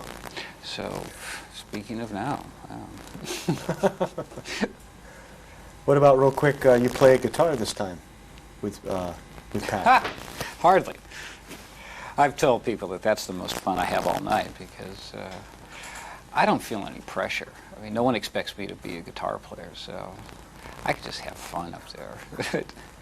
But I also am aware that it takes a lot of sort of nerve to play guitar with Pat Metheny on stage. I try not to think about that. It's kind of a joke for me, but I am actually playing the part, so no Milli Vanilli there. So. Lyle, it's been a pleasure. I enjoyed talking to you. Oh, same here. Enjoyed it. I wish we had more time, but we got to get you guys, got to speak to Antonio, got to speak to Richard, and so okay. You guys got to get on the show, take a rest. That's true. Yeah. Okay. Thank you. Thank you. Very much. Yes, very much. I'm Yokozuna, so. Okay. All right. Mr. Bona, thank you for coming out. Thanks a lot. Yeah. Want to find out the melodies that you're singing, Another Life and Now? Michael. Hold on. Go ahead. Oh, go ahead.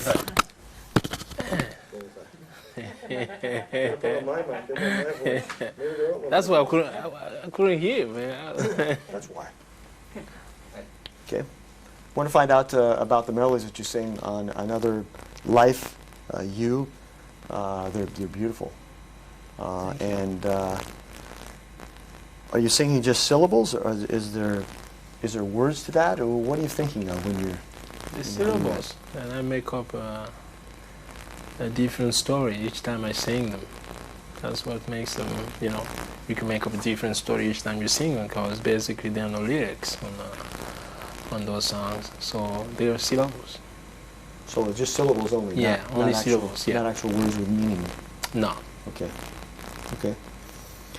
Let's see, you played with some of the world's greatest musicians, and you're a top-class musician yourself. Or when you got the communication about Pat looking for a vocalist, percussionist, what went on your mind? Well, why did you say, hey, I want to play with Pat?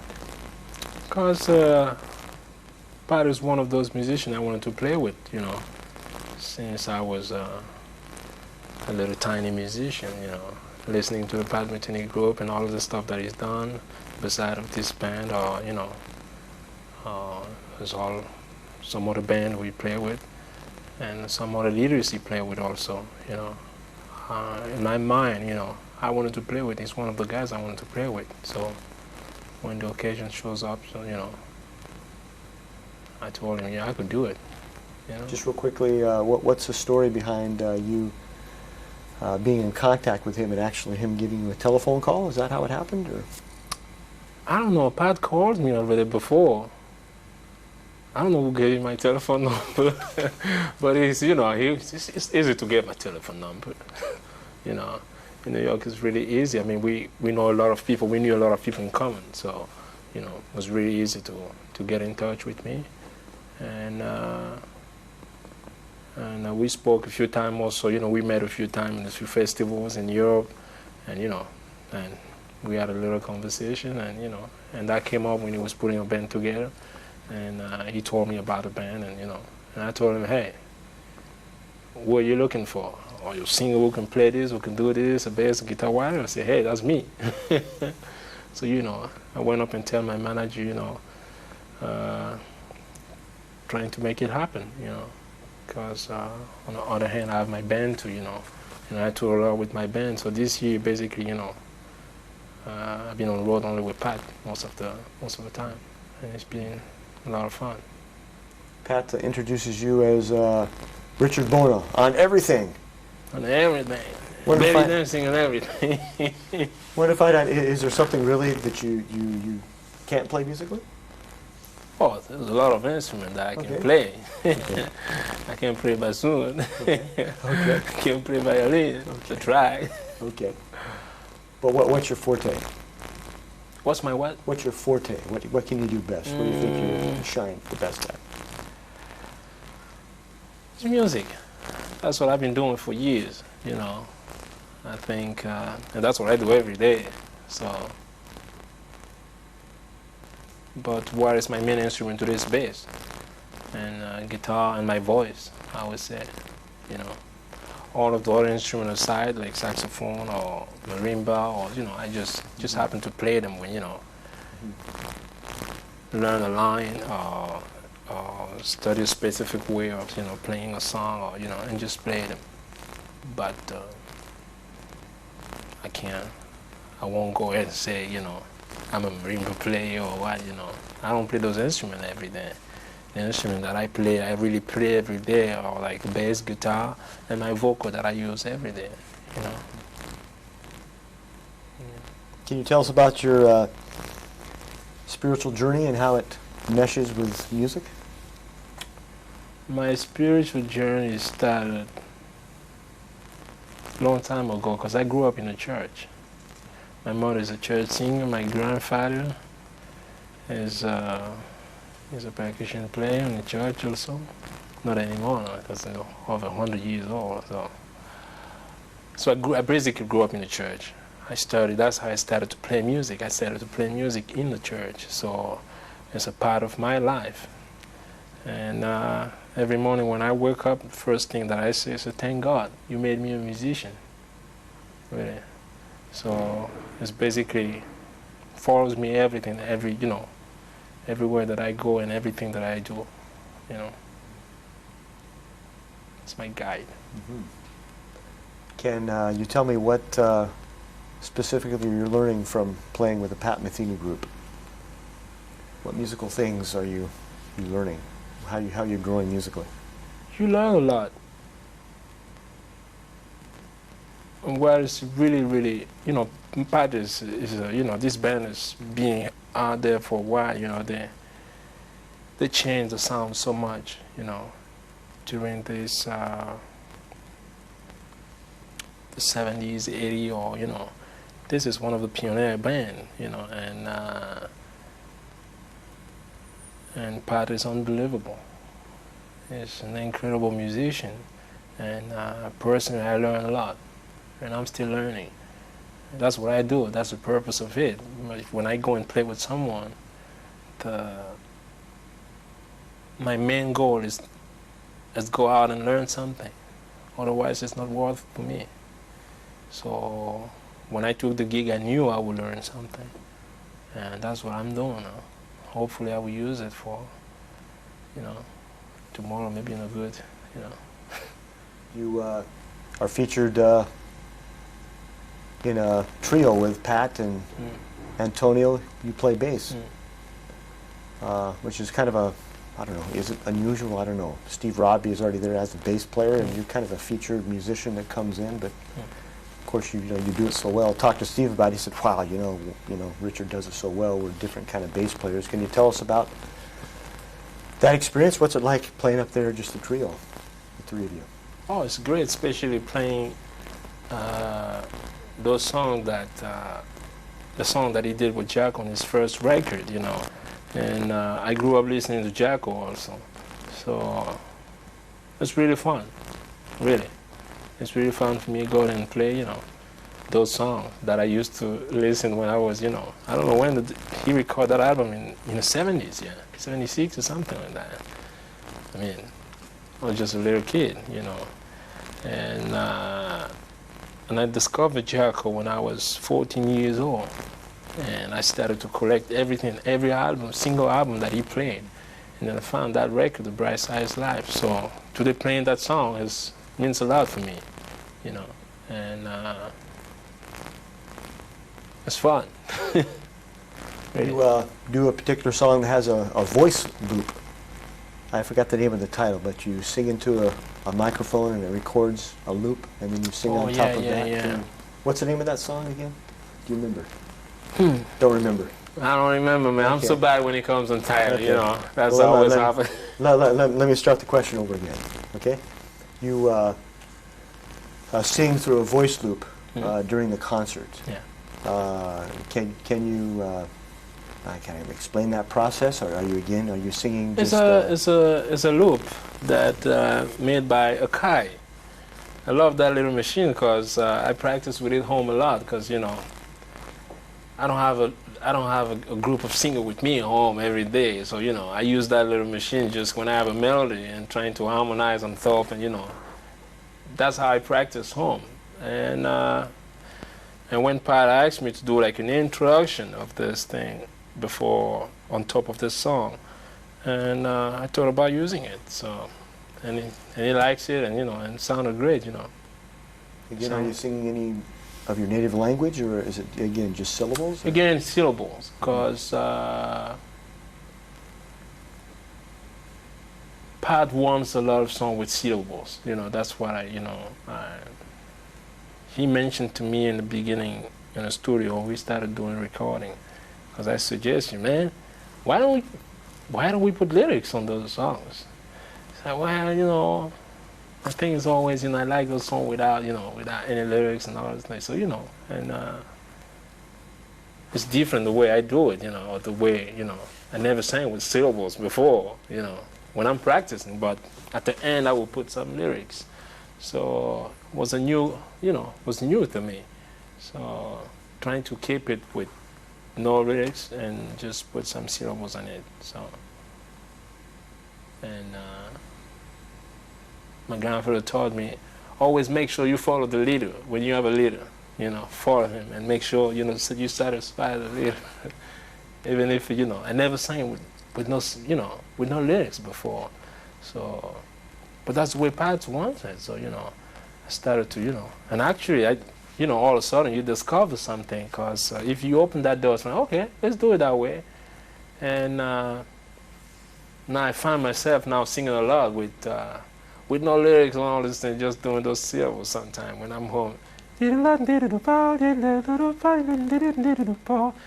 Just any, it sounded great, Why not do it? Maybe I'm going to do a whole record like that one day. Maybe. Great. Thank you. Thank you for coming out. Thank you. Appreciate it. Have a great show. Thanks a lot. Get some rest. God bless you. We'll Thanks see a lot. We'll see you. 7 o'clock. Thanks, Richard. Antonio Sanchez. That's right. With the Pat Metheny Group.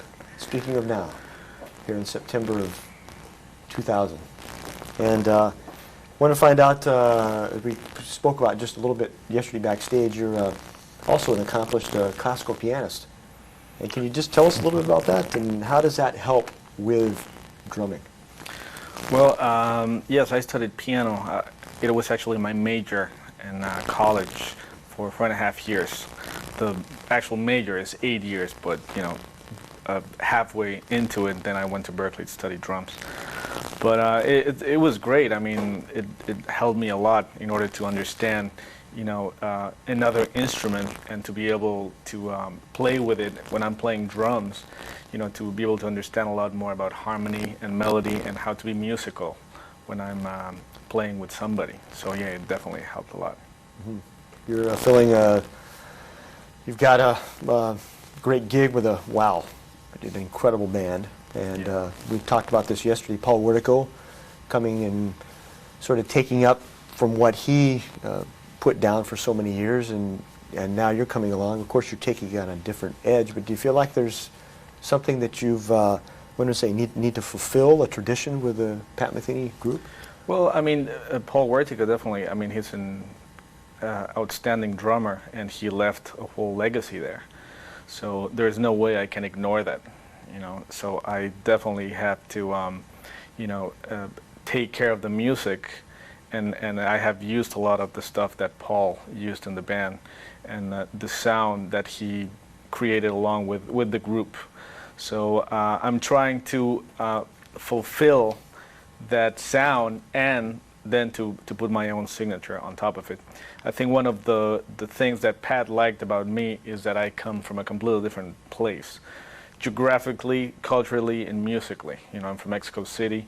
You know, I grew up there. I started playing rock, then I was playing Latin music, then I started playing jazz.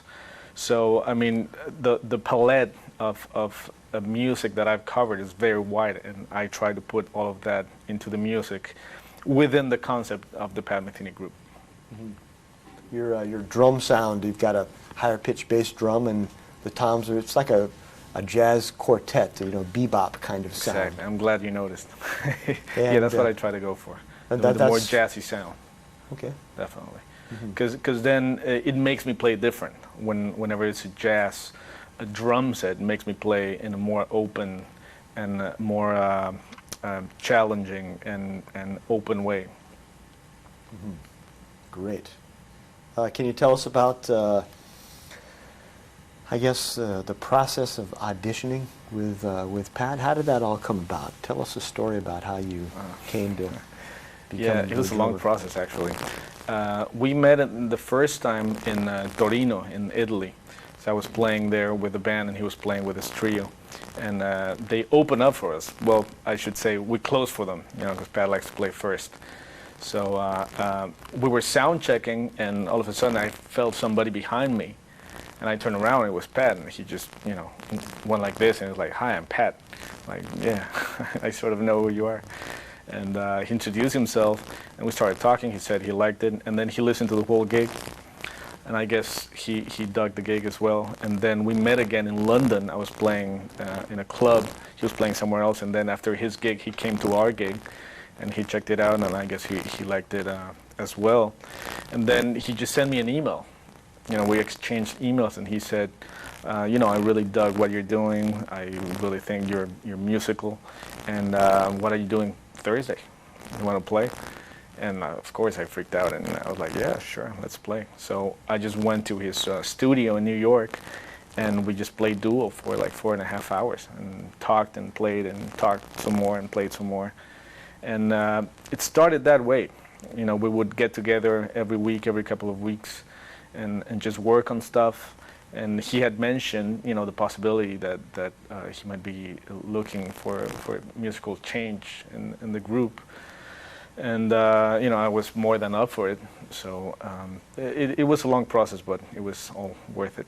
Then we played with Steve, then we played with Steve and Lyle, try different combinations, and then at the end, you know, I got the gig. Mm-hmm.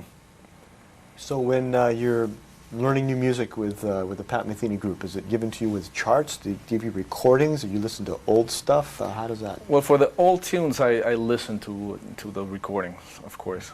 And for the new tunes, when we recorded the album, we didn't have time to rehearse because everybody was so busy prior to the recording of the album that we didn't have time to get together. So then what happened was that we got into the studio, and they just, you know, brought this bunch of charts, and I started going through them. Everybody was in the same situation. So I mean, there were some that were like, you know, like a Bible, you know, of music. With so really long charts, but it all made so much musical sense that it wasn't that hard to do. But we were all sight reading pretty much during the recording of the album. All right, so you've taken the band on a level here. What's the future look like? Well, I don't know. I think the fact that I'm now in the band has allowed Pat and Lyle for them to write whatever comes to mind.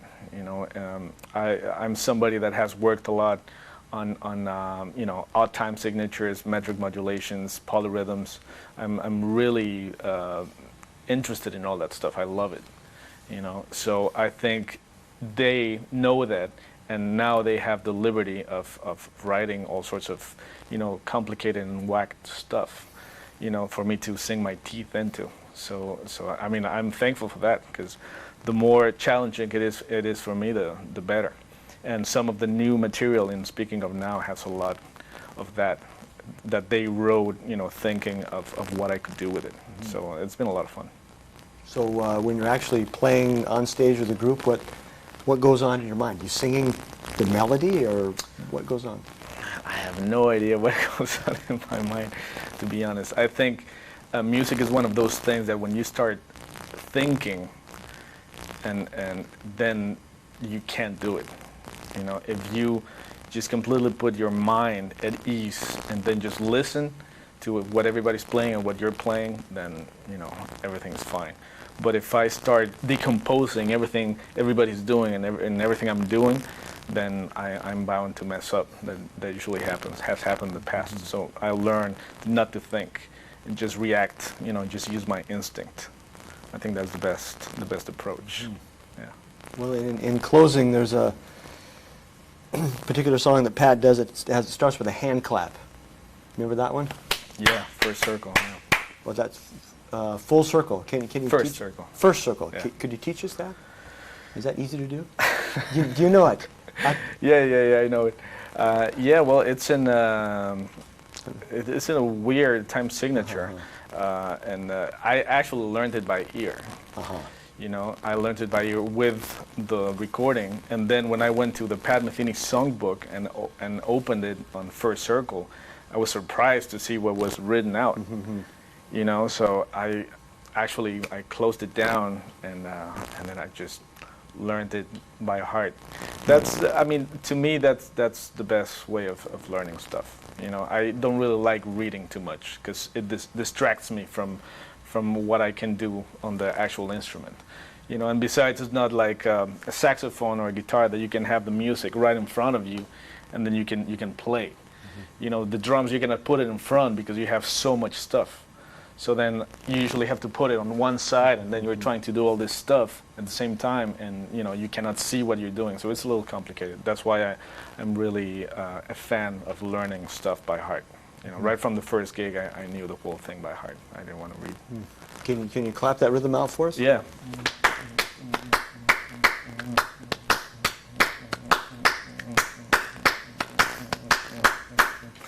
If you hear it the first time, it's like, what the hell is that? But then after you've done it for a bunch of times, then it starts making sense finally. Thank you, Antonio. My pleasure. For coming out. Thank you. Have a great gig. Thank you. Fantastic. Get a little bit of rest. Anything else? Great. 終わったんですか? 今いない. Okay. Yeah. Yeah. Great. Fantastic. Thank you, Antonio. Thank you. Very much. Very much.